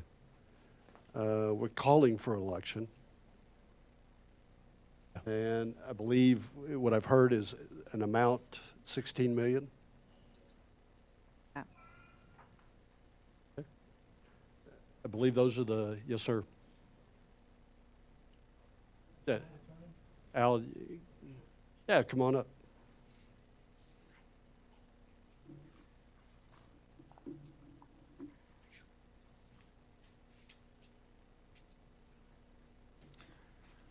Al Schmidt, lived here 18 years. A couple of comments on this and what I've heard tonight, and also reading the back of material. So I've got a couple of observations based on that, and also the time that I spent on the council for several years. Hearing the recent discussions that some of these projects or the implementation of these could be several years out, it made me start to think that could, instead of pick a number, say the $16 million bond, say do 8 million, have two bonds, and not commit a council in future years to this bond amount and these projects and all, is to maybe not commit today, we'll say, to a large number, which is several years off in the future. And as was pointed out about the economic conditions, labor costs, who knows what all is going to happen. So, and I think Chesley, making a comment about some of the residents want to know, what is this going to be spent on? So I recall with our street bond several years ago that we justified where that was going to be spent and how it was going to be spent pretty well, and with the town hall meetings and justification to the residents. Another comment is that I noticed that on the January the 18th presentation that the bond committee gave, their recommendations were the general obligation bonds for 14 million and then the certificates obligation or cash for 2.2. I may be wrong, but I don't remember in the procedure, in the process that you folks have done, did council ever approve going to the certificates of obligation for 2.2 million? Is that just kind of a thing that's The certificates of obligation are going to not Dated be for the through, but it- roadways. pardon me? That's not for the roadway projects. That's for Understand, but it was part of the 18th, so here we're looking at, the chart changed. The 16 million is strictly the road projects, but their recommendations also had that 2.2 on drainage. So my point is that, did the council make a decision to go, a formal decision, to go with the certificates of obligation for 2.2 million or cash? And it's a large amount of money, and I just wonder if that also should be a resident vote for that amount of money to go for that, for those items. But again, I don't know that there was a formal vote that the council made determination to go this route and split that out of this bond. Yeah, there was not a formal vote. There was not a consensus decision by the council to do that. Now, if those are deferred into certificates of obligation, then we would have to budget for that in our yearly program budget.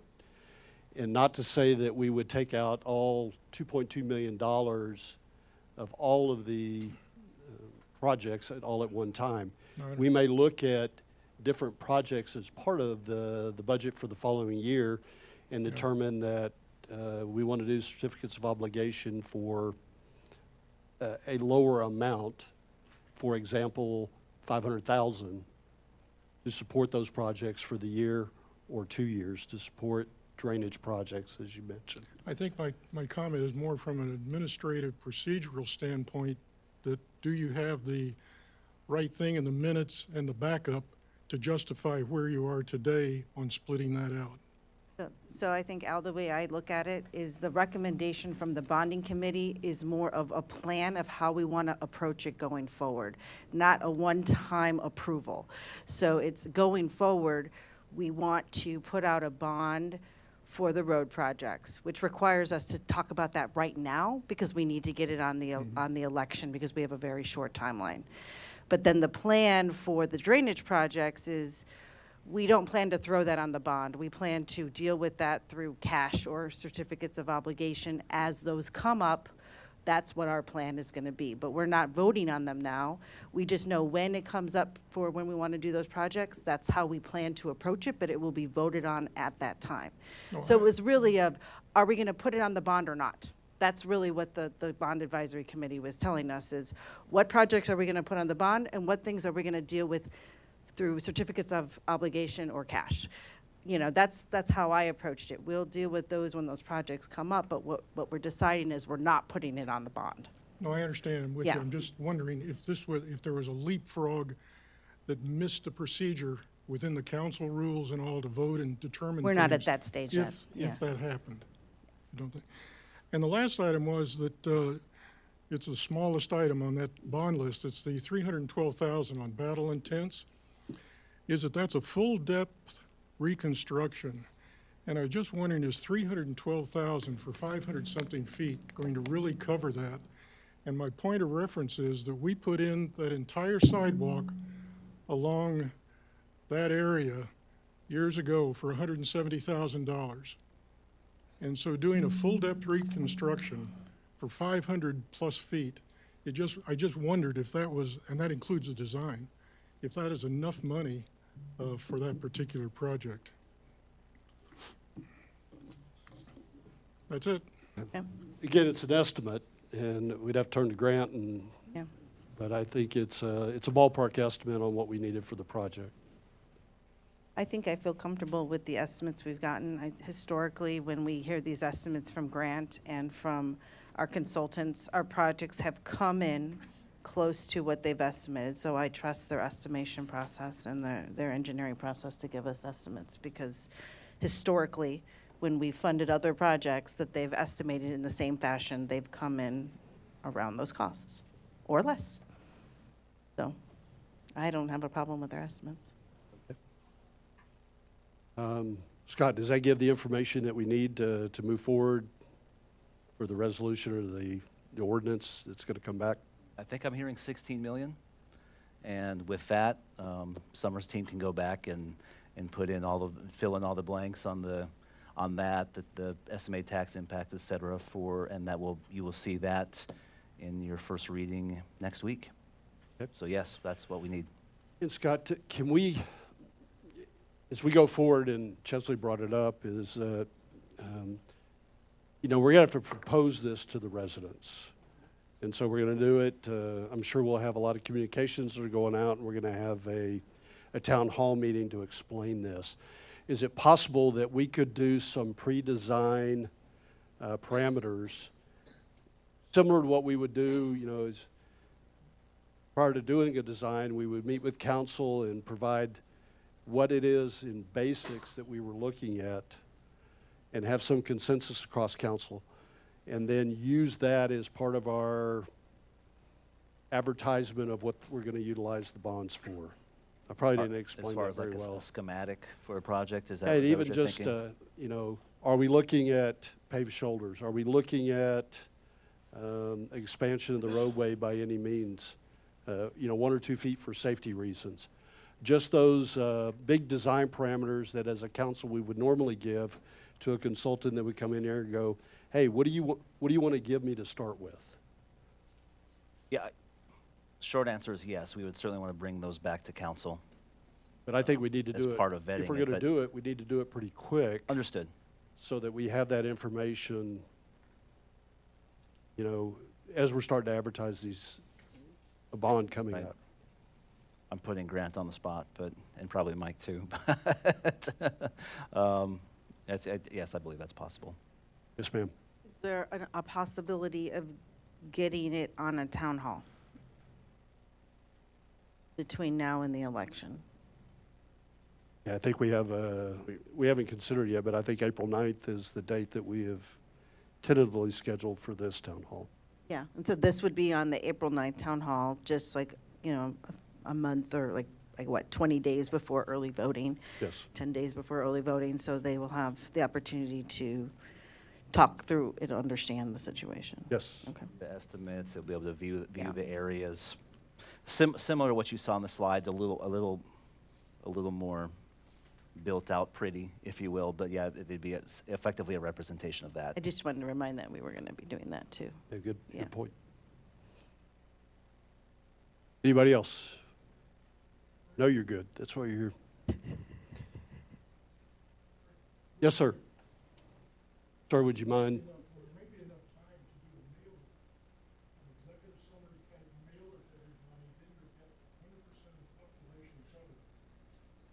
We'll absolutely do that.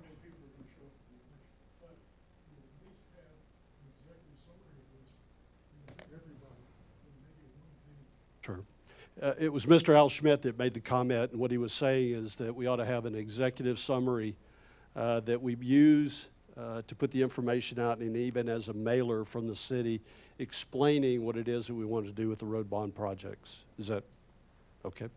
Thank you, sir. That's a good comment. Any other questions or comments from anybody else here tonight?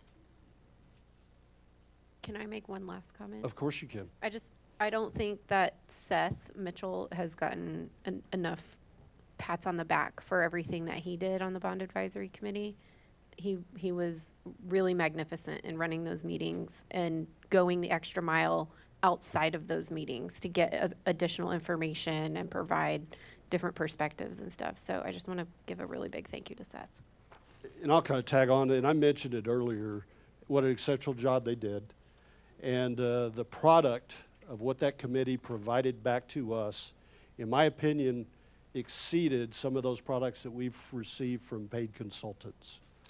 And that is the level of intensity, of dedication that they put in to reviewing all the projects that were presented to them and really going through, taking it very, very seriously, and very seriously the report they provided to council. So I just tag on a little bit to what you provided. Thank you. Anybody else? Grant, Scott, we got all the information you need off the Yes, sir. workshop? Thank you. Grant, Great anything else discussion. you need? Okay. All right, then we'll move on to our third workshop item tonight, which is the solid waste franchise agreement. And Carol.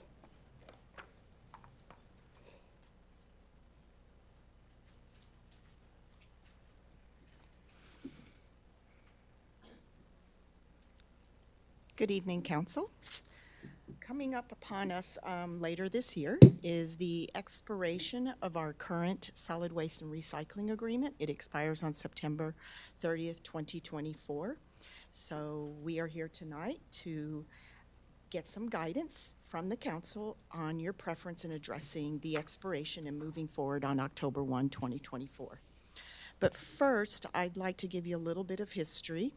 Back in 2017, the city solicited proposals for the solid waste and recycling services. We received 3 proposals. 1 withdrew, leaving us with 2 to consider. The 2 that were considered was Republic Services and Waste Connections. In August of that year, the city entered into a 5-year franchise agreement with Republic Services effective October 1, 2017, expiring September 30th, 2022.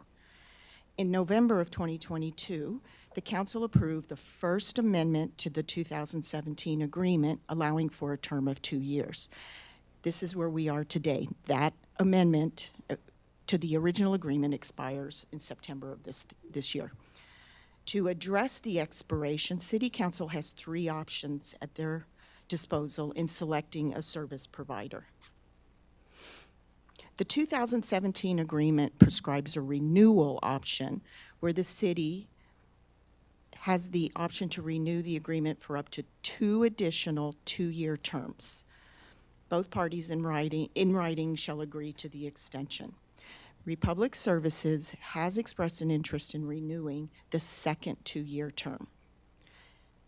If agreed, the next steps would be negotiate any proposed amendments, which I'm assuming would occur during the March-April timeframe. The negotiation would be between the city and Republic Services for any amendments that either party would like. We would draft a second amendment to the 2017 franchise agreement in May.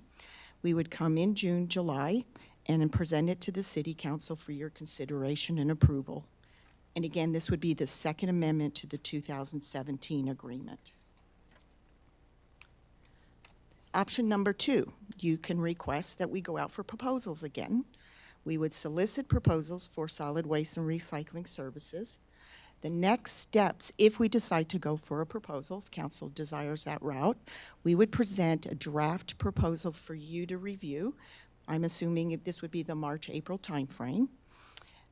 We would publicize the RFP that you agreed to in May. There would be 2 publication notices and approximately take about 30 days to receive submittals back from those 2 publicized notices. Staff will review the sealed proposals, preferably in June. After a selection or a recommendation from the staff, we would draft an agreement between both parties to agree with the provisions and present it back to the City Council for consideration and approval, July-August timeframe, leaving us August, September for the transition period if we were to choose a new vendor and be ready to go on October 1. The third option is City Council preference. You can name a preferred solid waste and recycling service provider of your choice to the staff, and our step would be we would start negotiating with that preferred provider March, April, and present a proposed agreement to you for your consideration and approval based on those negotiations sometime in the May, June timeframe. Staff's recommendation is option number 1, renew with the current provider for the second 2-year term. The key reasons that staff is proposing this is it would have a seamless continued service of trash, recycling, household hazardous waste, bulk brush services. They've had effective customer service. Sure, there has been some complaints, but they have effectively and quickly responded to any complaints. They do not subcontract any of their operations. They operate the 100% of the services. They have successfully they had successful operations of the twice-a-year bulk brush pickup service. They covered all the cost of the household hazardous events that we have had the last few years. They have institutional knowledge of our community. They have been wonderful partners. We have a good established relationship. They have reliable response time on mechanical breakdowns, and which is really important, is they have a local operations supervisor that is assigned to our city for their quick responses when there are issues or challenges. And if you have any questions, I'm here to help you. But basically what I am looking for tonight, if it's possible, of the 3 options, if you could guide and give us some, your choice that you would like us to have. Go ahead. So, reading the cover page here, the current contract allows 2 2-year renewals. Correct. So this would be the last of those 2-year renewals. Correct. If we were to agree to option 1. Correct. At the end of, say we do option 1, so in 2026. Yes. We would have to renegotiate the contract anyways. Completely. And or go out for bid. Yes. So really what we are executing the option on the contract that they currently have. Correct. Essentially. Yes. And your assessment is they've been performing to the contract as written, doing all of the SLAs as necessary, and addressing to staff like how staff would like their performance to be? Yes. Okay, thank you.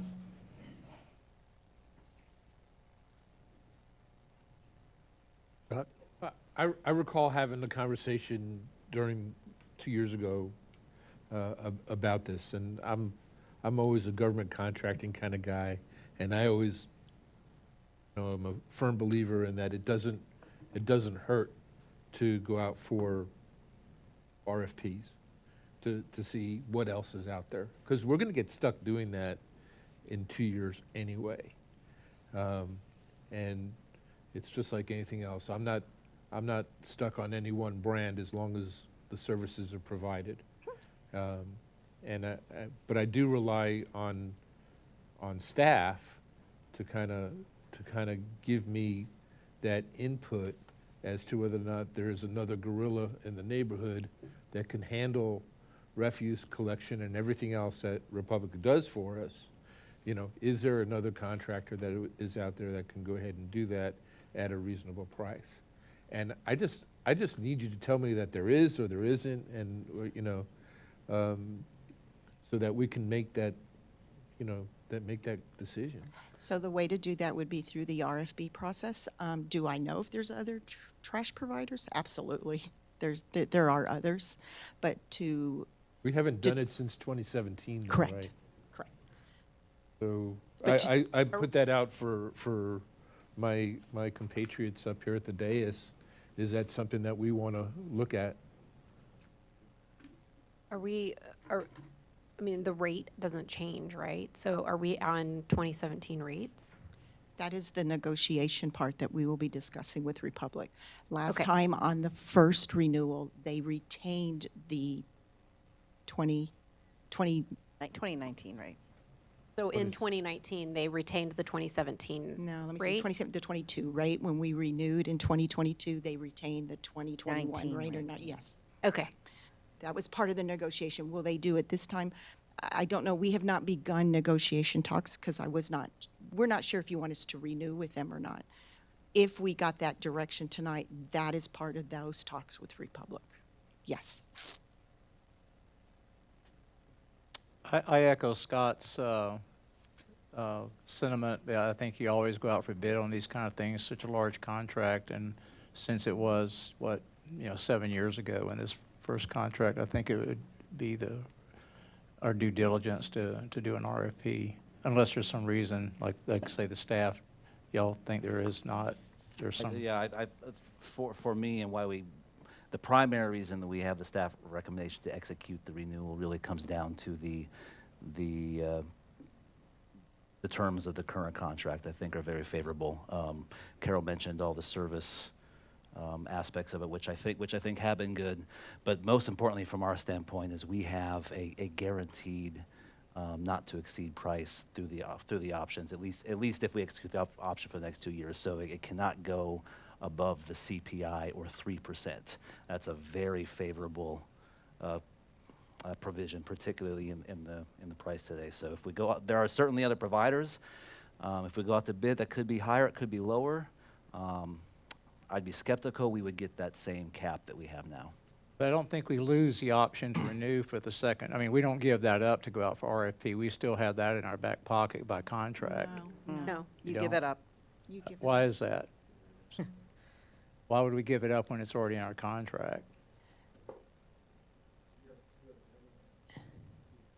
You have a deadline to give them notice of renewal, and a deadline to give them notice that you're terminating your contract and going out for bid. When is that deadline? That is coming up. Is it coming up now? Okay, well, that's what I didn't understand. I thought if we had room there. And there is if we were to switch, there is a big transition period, which is why Carol is bringing this to you now. Okay. So if we did want to go out for bid, we would need to do that now. We're recommending not for previously stated reasons, but if we wanted to do that, now would be the time. Well, I think, I'm sorry, go ahead. I think if they are providing us excellent service, if we've got somebody here, if we're happy with them, if it's seamless for our residents, and if it's economically beneficial, which sounds like it is because there is some sort of cap, I'd be in favor of supporting the staff's recommendation to stick with them for this next go-round.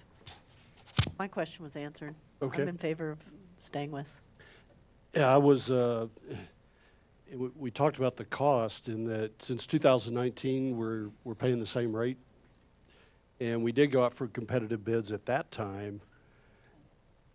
Yeah, But anyway, so we've been out for competitive bids, and we went back with Republic based on those competitive bids, and basically now are paying that same rate since that time frame. I didn't realize that we were capped, so. No, Right. since 2022. Since Because 20 there's been a 3% cap annually, so they could have a rate increase up to that 3% cap based on CPI cost, or they could offer it at the lower rate. If the CPI came in at 2.95, which it did, Okay. they only went up 2.95. Okay. They did not go up to the 3%. And then somewhat in agreement, I guess, with what everybody's put out. I think Republic has done a tremendous job for the city.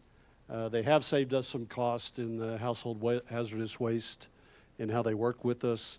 I believe the bulk trash cleanup has gone pretty phenomenal. And Carol even mentioned it. It's almost uninterrupted service with a large company like them. If they ever have a truck that breaks down, they have the support that they need to back it up.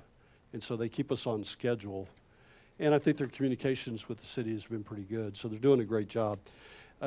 Initially, my thoughts, I think, were along with Keith, if we could do requests for bids and still keep the option of maintaining this contract. But if that's not an option, then I would say let's go with the 2-year for now. And then we know that in 2 years from now, we're going to have to go out for bids. And maybe we don't wait till the last minute and we start doing what we need to do so that we can do a thorough analysis at that time. That. I'm good with that since we got that issue with the notice period. That Okay. was unknown at the moment, though. Thank you. Yeah. What else you need, Carol? Nothing, I'm good. Thank you. Unless, do you have any more for me? Any questions from anybody here tonight? Sir, would you mind doing it from the microphone?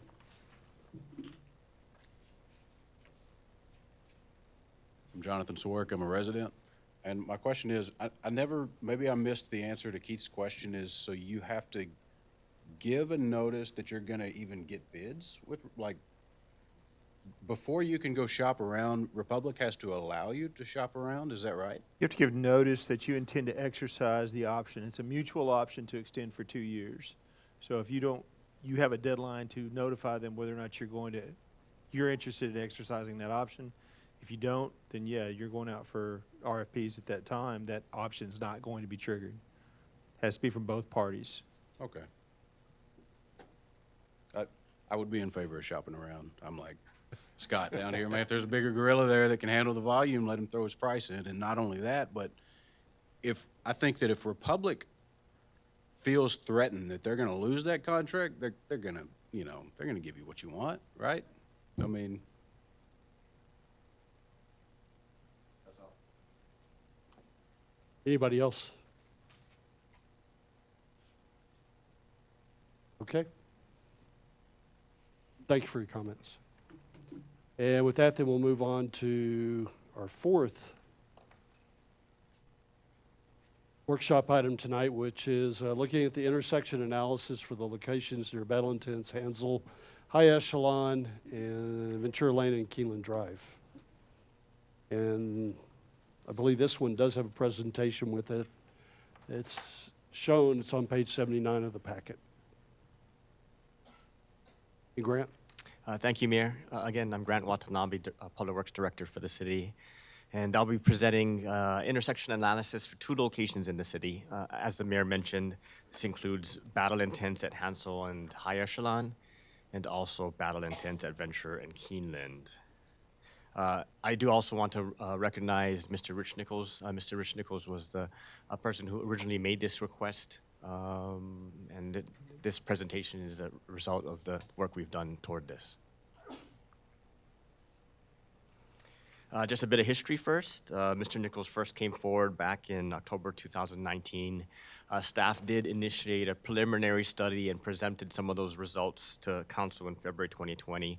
At that time, these 2 locations did not warrant a 4-way stop, but some of the recommendations did include revised pavement markings and a restudy in the spring. That restudy didn't happen because of the pandemic at that time. unfortunately. Fast forward to December of 2023 when Mr. Nichols came back to council and asked that this be relooked again. So staff finally had a chance to complete the study. This happened last month, and I'm here to present the results. Just some background information at first. It's the Texas Manual of Uniform Traffic Control Devices, specifically Section 2B.07, that governs multi-way traffic control applications. Some of the guidance that's provided is that these types of four-way stops or multi-way stops can be used at intersections if certain traffic conditions exist.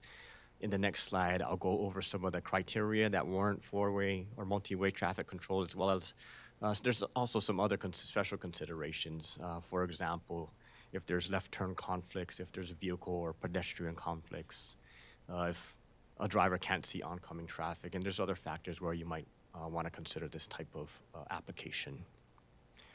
Also, when you're using a four-way stop, you want to make sure, or some of the guidance is that the traffic volumes on the intersecting roads are approximately equal, and that some sort of engineering study be done to support any decisions. And in this case, we had our GEC, our general engineering consultant, help with do this study and help us with this presentation.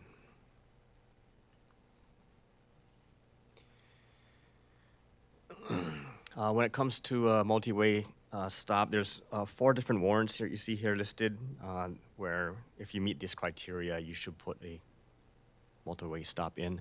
The first is when the location actually warrants a traffic control signal. This is normally when you have a large intersection with lots of turning traffic, and there is a traffic control signal that's needed, but it's not there at this time, so temporarily, as an interim measure, you can put stop signs for like a 4-way stop. Another warrant is when you have 5 or more reported crashes in a year. That might have been preventable by a multi-way stop installation, as we'll see as we get through the data for these 2 locations. I think over the past 4 years, and I got this from our police department, but over the past 4 years, I think we had 2 accidents at each of these 2 locations, and some of those were a result of deer or a blown tire and weren't the result of a lack of a stop sign. Warrant C has to do with the volume of traffic on our roads. On the major street approach, it says it should have at least 300 vehicles per hour for any 8 hours in a day. And on the minor street approach, it should have at least 200 vehicles per hour for the same 8 hours. So a lot more traffic than we normally see in our city at these intersections. It also talks about in the event the 85th percentile speed exceeds 40 miles per hour, then some of these numbers change. In this case, both Keeneland, Battle and 10th Ventura, the 85th percentile on the roads does not exceed 40 miles per hour, so that really doesn't apply. And then the last warrant says that if you meet 70% of the criteria for C1, C2, and B, then that when you reach a threshold, a 70% threshold on some of these other criteria, then you could warrant a 4-way stop. So that's just a summary of what's included in the Manual of Uniform Traffic Control Devices. And in the next couple slides, I'll actually jump into the data. So this is the Battle and 10th Hansel High Echelon intersection. We currently have 3 stops, 1 on High Echelon, 1 on Hansel, and 1 on Battle and 10th coming from the fairways, but we don't have a stop sign on the Battle and 10th side coming down the hill. There is a short video clip for those who are not familiar with this location.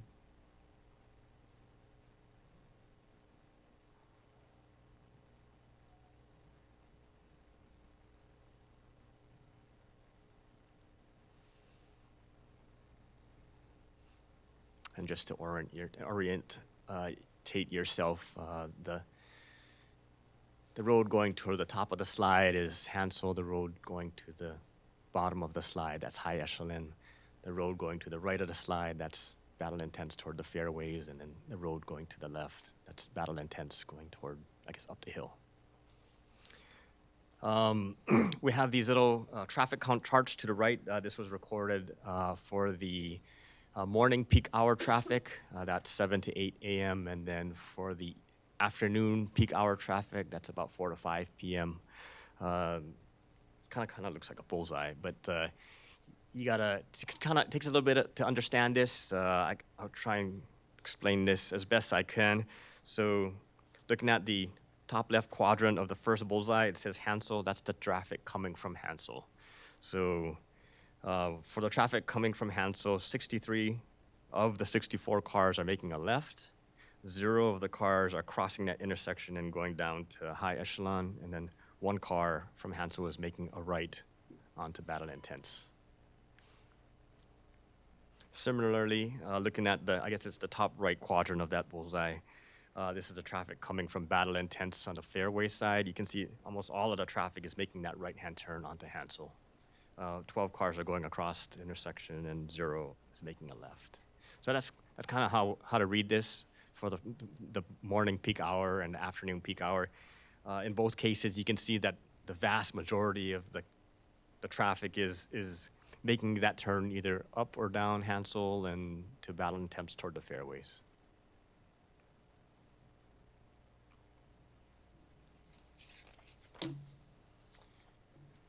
We looked at the criteria, the warrants of a multi-way stop. In this location, none of the warrants are met.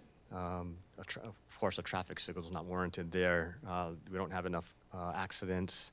We don't meet traffic volumes, and we don't meet the reduction factors.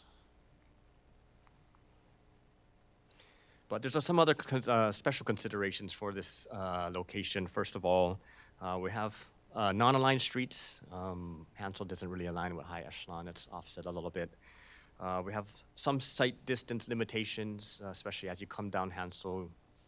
There's a bunch of trees and bushes on the right-hand side, which may prevent motorists from seeing vehicles coming from the right, which is the same direction that does not have a stop sign.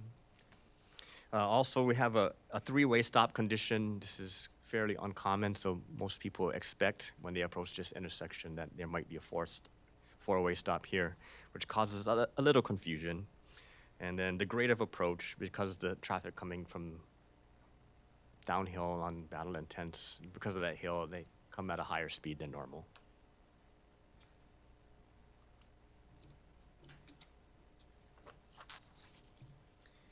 All right, so again,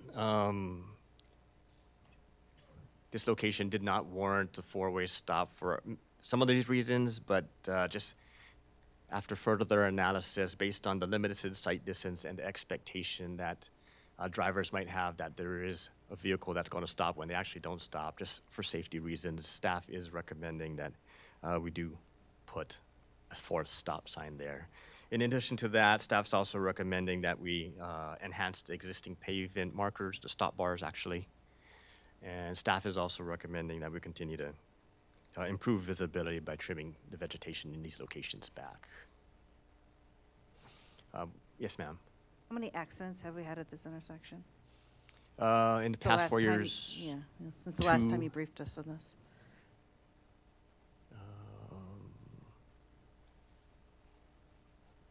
Lieutenant Ojeda is saying since the last presentation, none. If council does decide to support this recommendation, the cost is fairly minimal. The cost for stop signs, maybe a few $100s, plus the cost for some paint and a post. Mr. Schmidt, do you have a comment? Yes. A question? Yeah, would you please make it from the microphone? Just so everybody else gets to hear it too.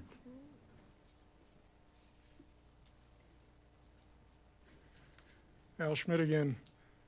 This may state the obvious. Several of us in the room, I believe, use those intersections, both on the next one that's coming up and this one especially, several times a week. The interesting thing I have had, when you're looking coming down Battle Intense, from the left, from the right, coming down that hill, I've had over the years several near misses, in the sense, not near misses, but it's like, oh my God, because I've been watching. You have to watch three different ways: the street in front of you, the street to the left, and your own sitting there. And a car would be shooting down that hill, and it's like, oh my goodness, because they're coming down the hill, and so you don't have time to do this. Anyway, I haven't had any accidents, but I can definitely see where another stop sign there would be highly beneficial. And it only takes one serious accident to really mess up everybody's day. Questions? Nope.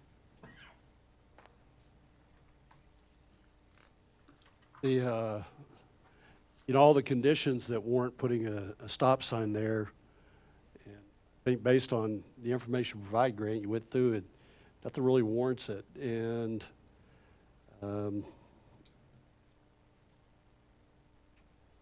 as I look at it, and I agree with what Mr. Schmidt said, it's because of the offset of the intersection with High Echelon and Hansel, and then the people that drive down Battle Intense are usually the people that know that they don't have to stop. And over the years, most of the residents know that that's a three-way stop. I think the safety concern becomes when we have other people that are traveling the road and are unaware of it and would believe it to be a four-way stop when it is only a three-way stop. And so you'd pull out in front of another car. Your recommendation is put a stop sign there. I'm kind of on the fence about it. I could go either way. I could see how a stop sign would be beneficial. I'm not sure that it holds up anything as related to that intersection. Maybe provides a little bit more safety there. And I'm not sure what challenges are presented if we do put a stop sign there, even though it's just my comments. I'll leave it there. So I assume tonight as you're presenting this, are you looking for some guidance on moving forward with? Yes, sir.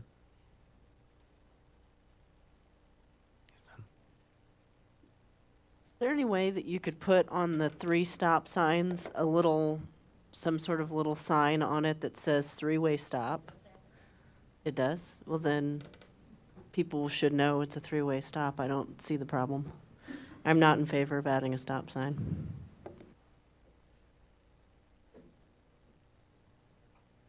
If we were to spend money on this, where would the money come from?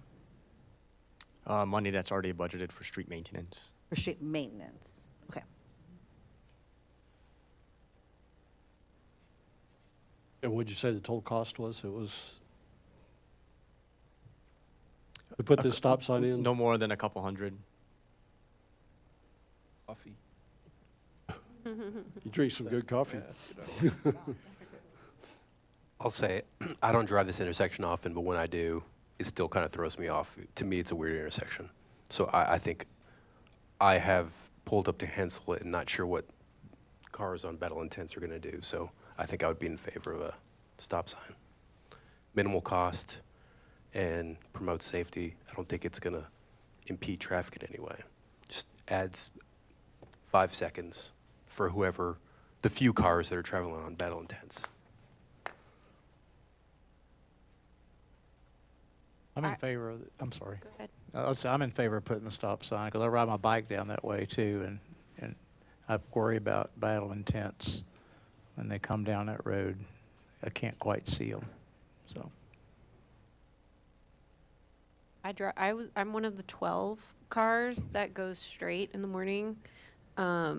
So I mean, there's not a whole lot of traffic, but I do see where Mr. Schmidt is talking about folks on Hansel not anticipating those cars coming from Battle Intense because there's not very many, right? So sometimes you pull up to that, you've done it 50 other times this week and there's never been a car, and so you come up and you do your California stop where you don't really stop, and then all of a sudden there is a car. Council meeting.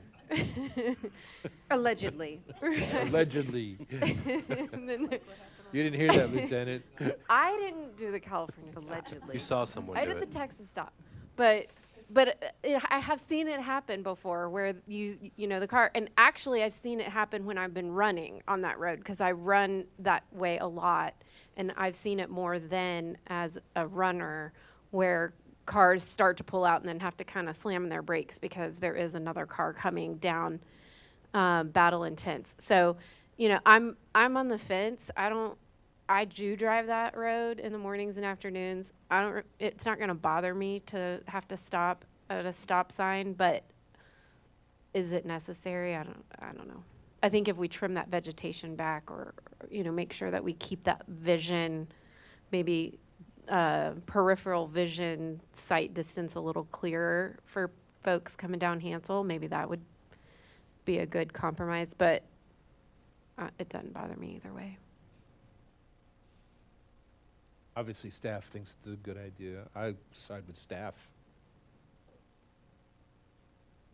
Stop sign, there's no cost to it. It's not going to cause a major backup at that intersection, right? So put up a stop sign. Over 8 hours. You have to stop them. I don't go that way. I'm the everyone that turns right. I already have to stop. Somewhat of a consensus to move forward with the stop sign. Okay?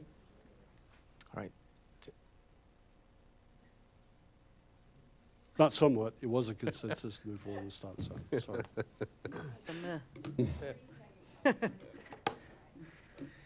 All right, moving on to the second location. This is Battle Intense and Keeneland and Venturer. This is a snapshot of the current condition. You can see there's only 2 stops here on the Venturer side and the Battle Intense side. Here's another quick video of some overhead footage.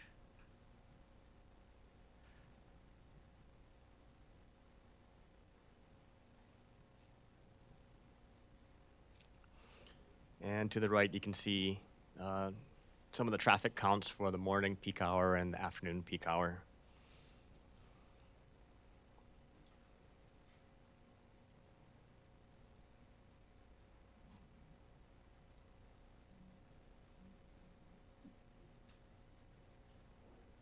Okay. Well, if it doesn't play, that's fine. I think everyone's familiar with this intersection. Traffic patterns a little bit different. In the morning, you can see a lot of traffic coming out of Deer Meadow Estates from the right. Half of that traffic is going straight across the intersection, and then half of that traffic is turning right down Battle Intense. There's also a lot of traffic coming up Battle Intense, most of it making a right again onto Keeneland, heading toward FM 3351. Some of it goes across the intersection, some of it makes a left. There we go.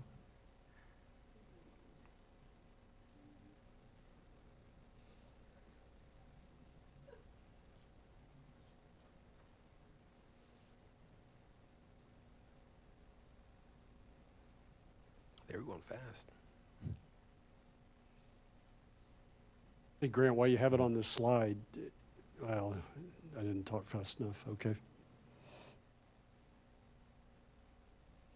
See the cars that are coming down Battle Intense too, and you see how they pull over the white stop mark? That is the point that you have to pull out to be able to see around the corner.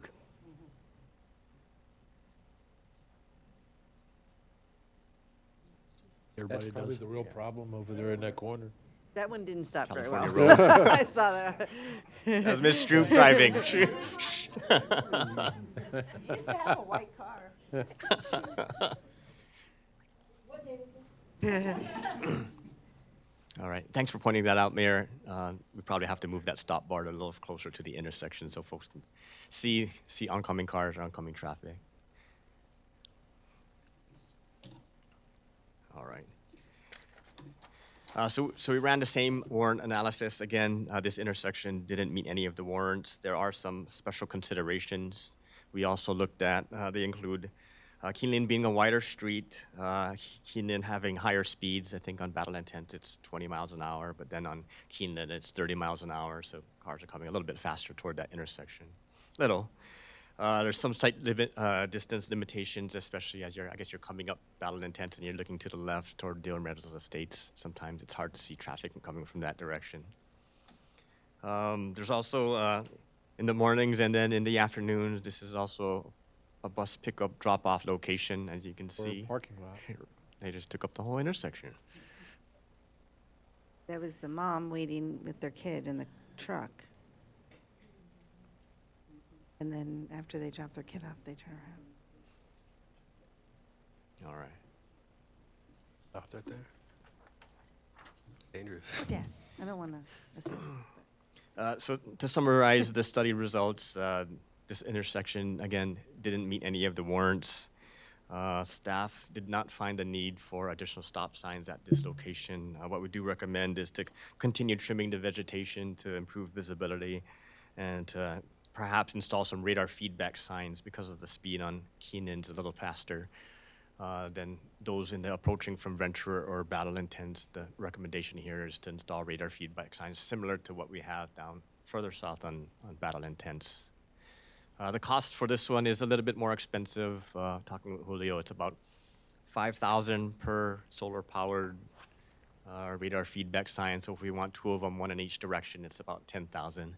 Again, we can use funds that already have been budgeted as part of the street maintenance budget to pay for this if council so desires.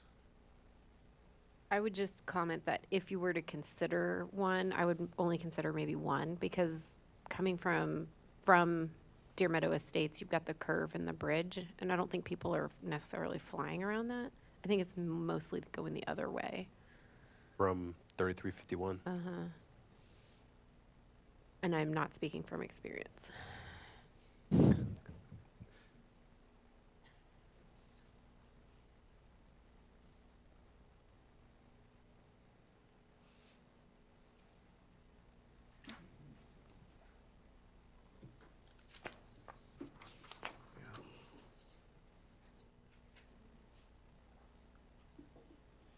Was that your last slide on this intersection? That was, sir.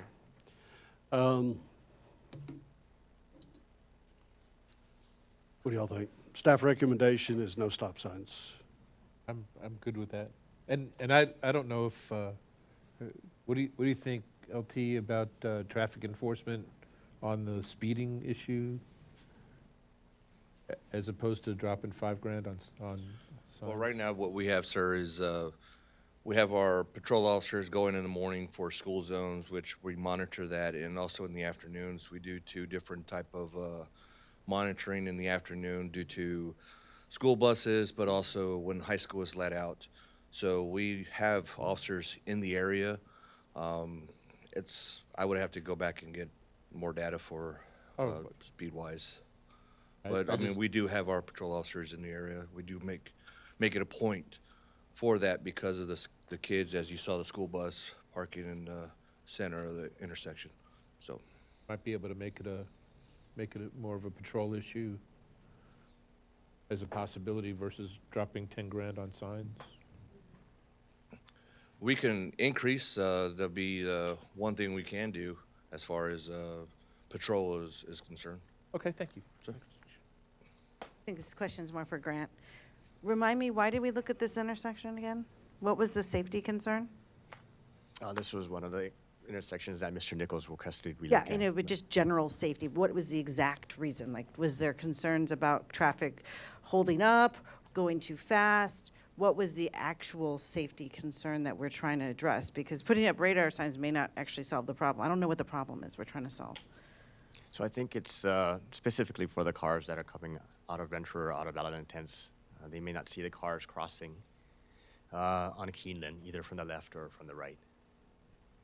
Okay, so it's for the people at the stop signs not feeling like they can continue on safely? I believe so, yes. No? Well, I guess I don't feel comfortable putting a solution when I'm not exactly sure what the problem is.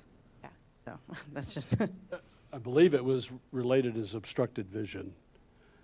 So that, and from those locations, because of the curve in the road, blocks your vision, and with the trees and the wall that are there, obstructive vision, I believe, was the problem. Got it. Okay, so seems like less of a speed issue and more of an obstructive vision. I mean, do the trimming and move the stop bars out. I mean, I don't understand, yeah.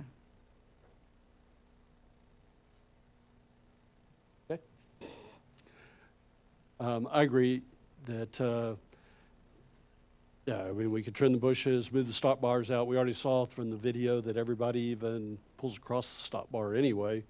Let's put it at a point that really provides a distance where people can see around the curves and the wall that's up there.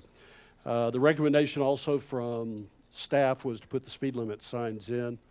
I agree with what Laura's saying. I don't know if it really addresses the problem, but I am a fan of the speed limit signs. I think they really work. Given that, I would say that we ought to add that to a consideration item for next year's budget. I don't know if it should really be addressed with this as street maintenance program, but let's look at the overall requirement as related to speeding and a budget item that brings forth for the next year's budget. You move the stop bars, you have to move the stop signs too? I don't believe so. No.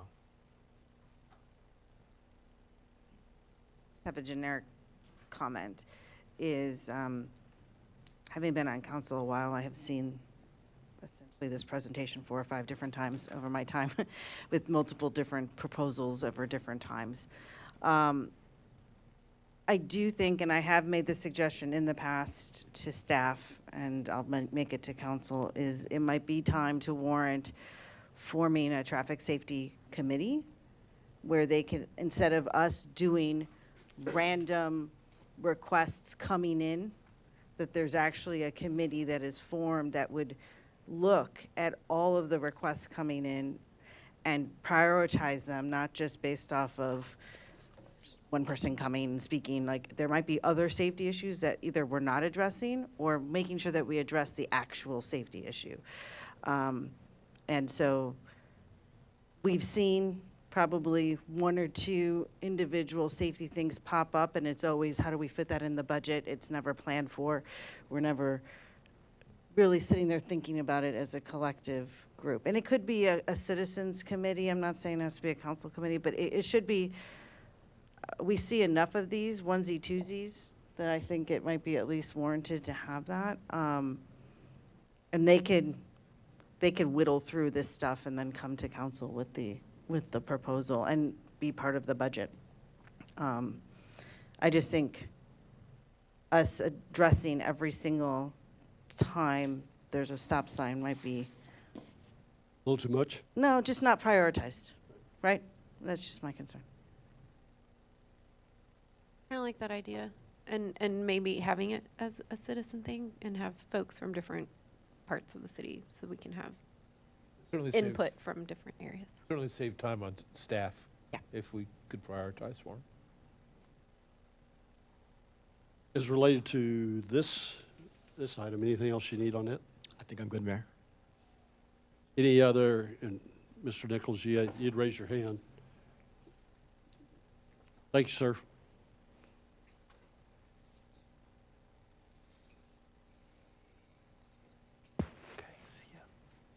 Okay. Once again, is this working? Once again, my name is Rich Nichols. I live at 8115 Windmill Circle.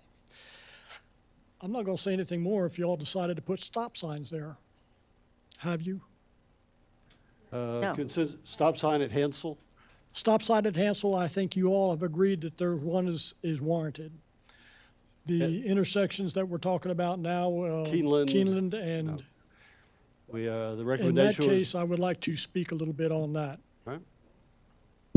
If I understand Grant's presentation correctly, the justification for additional stop signs must meet certain minimum requirements for speed, the quantity of vehicles, the number of accidents in a 12-month period, and major to minor street vehicular traffic. And based on Grant's traffic study numbers, the TMUTCD 2B.07 has determined that we don't need stop signs at these intersections. Well, I agree that we don't have 300 cars per hour going down Keeneland Drive. And I also agree that we don't have 5 or more crashes per year at this intersection. In fact, there have only been 2 crashes last year. But when a resident pulls up to these intersections, this is what he or she sees. There you go. Yesterday, after reading Grant's presentation, I went out to these intersections and put my front tires on the stop bar, got out and took a picture of these intersections. And this is what the driver sees coming down. This is a car on Keeneland coming around that curve. As you can see, the curve well, it's a curve. He's just arriving around the curve. Had 30 seconds or 5 seconds before that, you would not have seen that car coming. Switch to the next one, please. Let me see. Okay, this is on the opposite side of the street, coming off of, what is that, Ventura? Battle Intense, I guess, trying to cross Keeneland. I've once again put my tires on the stop sign or on the stop bar and got out and took a picture, and this is what your driver sees looking down Keeneland. Stop signs, a number of posts, and some trees. It's curtailing the visibility. Next, please.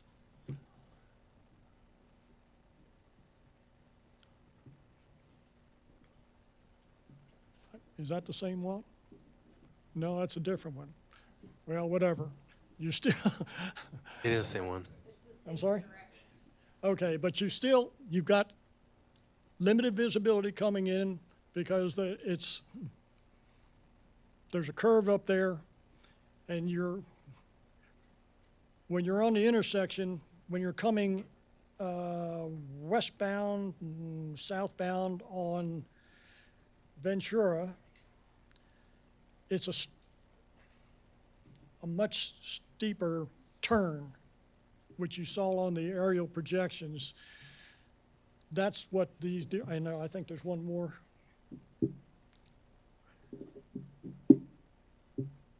Okay, it's one of the intersections. I'm on the stop bar, and there's just limited visibility. Thank you, that's all. The TMUTDC suggests that trimming the vegetation to improve visibility and installing a radar feedback device to reduce speeding on Keeneland Drive. I believe it would be both simpler and cheaper just to install stop signs at these locations. I would remind you that we are a home rule city and that we are not bound by the dictates of the TMUTCD. Your residents have asked you to approve stop signs at these locations to ease their concerns about safety and ask that you rule in their favor. And I thank you for your attention. Thank you, sir.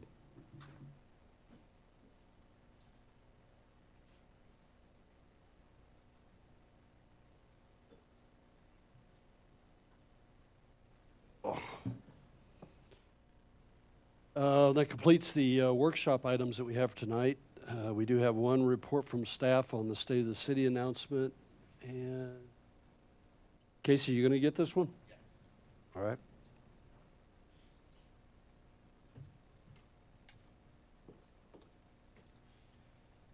Casey Parker, I'm the Multimedia Communications Officer for the city. I'm filling in for Joanna tonight. I just have a quick State of the City presentation for you just to give you an update. Let's see. There we go. So event details. The event is going to be at the Fair Oaks Ranch Country Club. It's going to have a, of course, catered buffet, catered by the Fair Oaks Ranch Golf and Country Club. It will be on Wednesday, February 7th, 2024 at 6 p.m. If I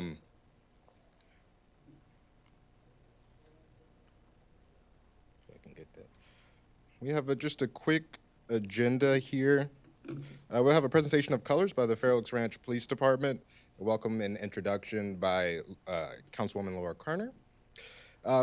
Not shown here, but in between that, we'll have a break for dinner so that we can have everybody go to the buffet lines to get settled in, or come back to their seats and get settled in. And then we'll move into the State of the City address with Mayor Maxton. And then finally, we'll have closing remarks. And then lastly, we will have the, if I can go to the next slide. Tickets are on sale at City Hall for $20 per person. Your ticket does reserve your seat and also includes the buffet and dinner. There will also be a cash bar at the country club during the event as well. Just a bit more information that's not listed on the slides here regarding communications and the ticket sales. So currently we've allocated about 109 tickets for guests and dignitaries to come by. So there are still tickets available. So if you guys know anybody, let them know. So that they can come out and purchase the ticket so they don't miss the event. For communications, we have posted communications starting January 12th on social media and have since followed up every week after that. And this includes social media posts and news flash, and as well as being placed in the Bernie Star. So we're all set as far as getting it out there, getting the news out and the event information out there. We're just hoping to get a few more ticket sales and really fill the house. But are there any other questions? I think that's it. I think we had in the neighborhood 40, 45 tickets left. Yes, around that amount. Any questions? Any questions from anybody here tonight? Say the city. Thanks, Casey. All right, thank you. Moving on to request and announcement. Does any council member have any announcements they'd like to make?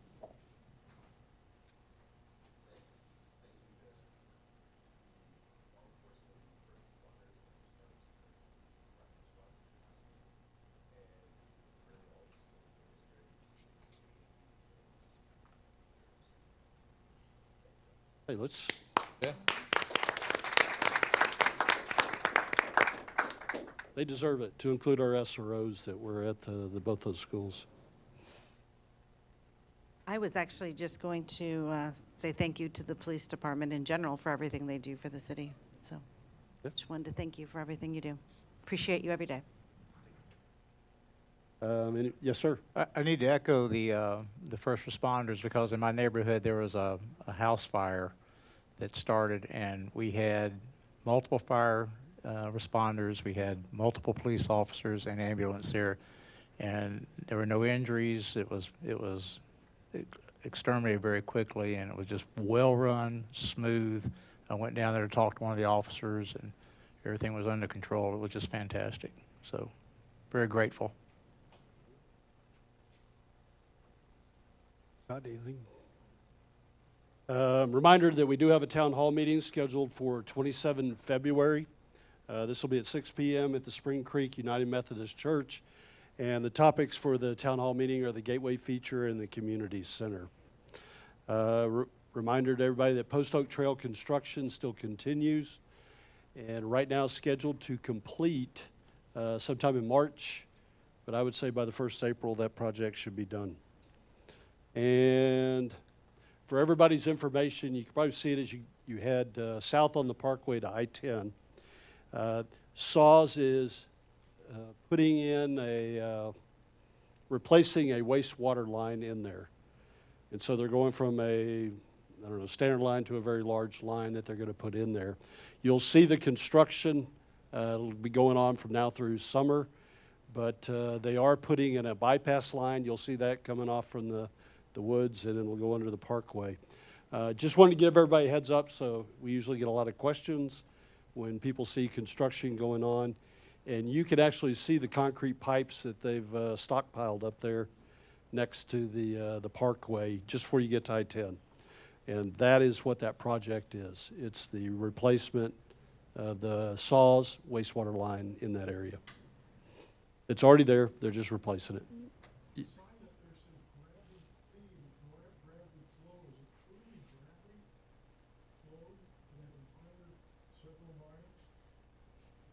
Well, I believe they have a lift station. Sir, I don't know the answer to that. I'd be lying if I told you that. Well done, Mr. Mayor. I don't know the answer. The correct answer, yes. Anybody else? Scott, any other? No, I think you covered it. Thank you. Is there any items that any council member would like added to a future agenda? Other than the topic I brought up earlier, no. Okay. On a citizens committee for? Traffic safety. Okay. We can do that. That's all I have tonight. Christine, anything we missed or anything No, we need sir. to cover? No? And Scott, from your point, you got everything? We're good. Thank you. No, you're Good good. discussion.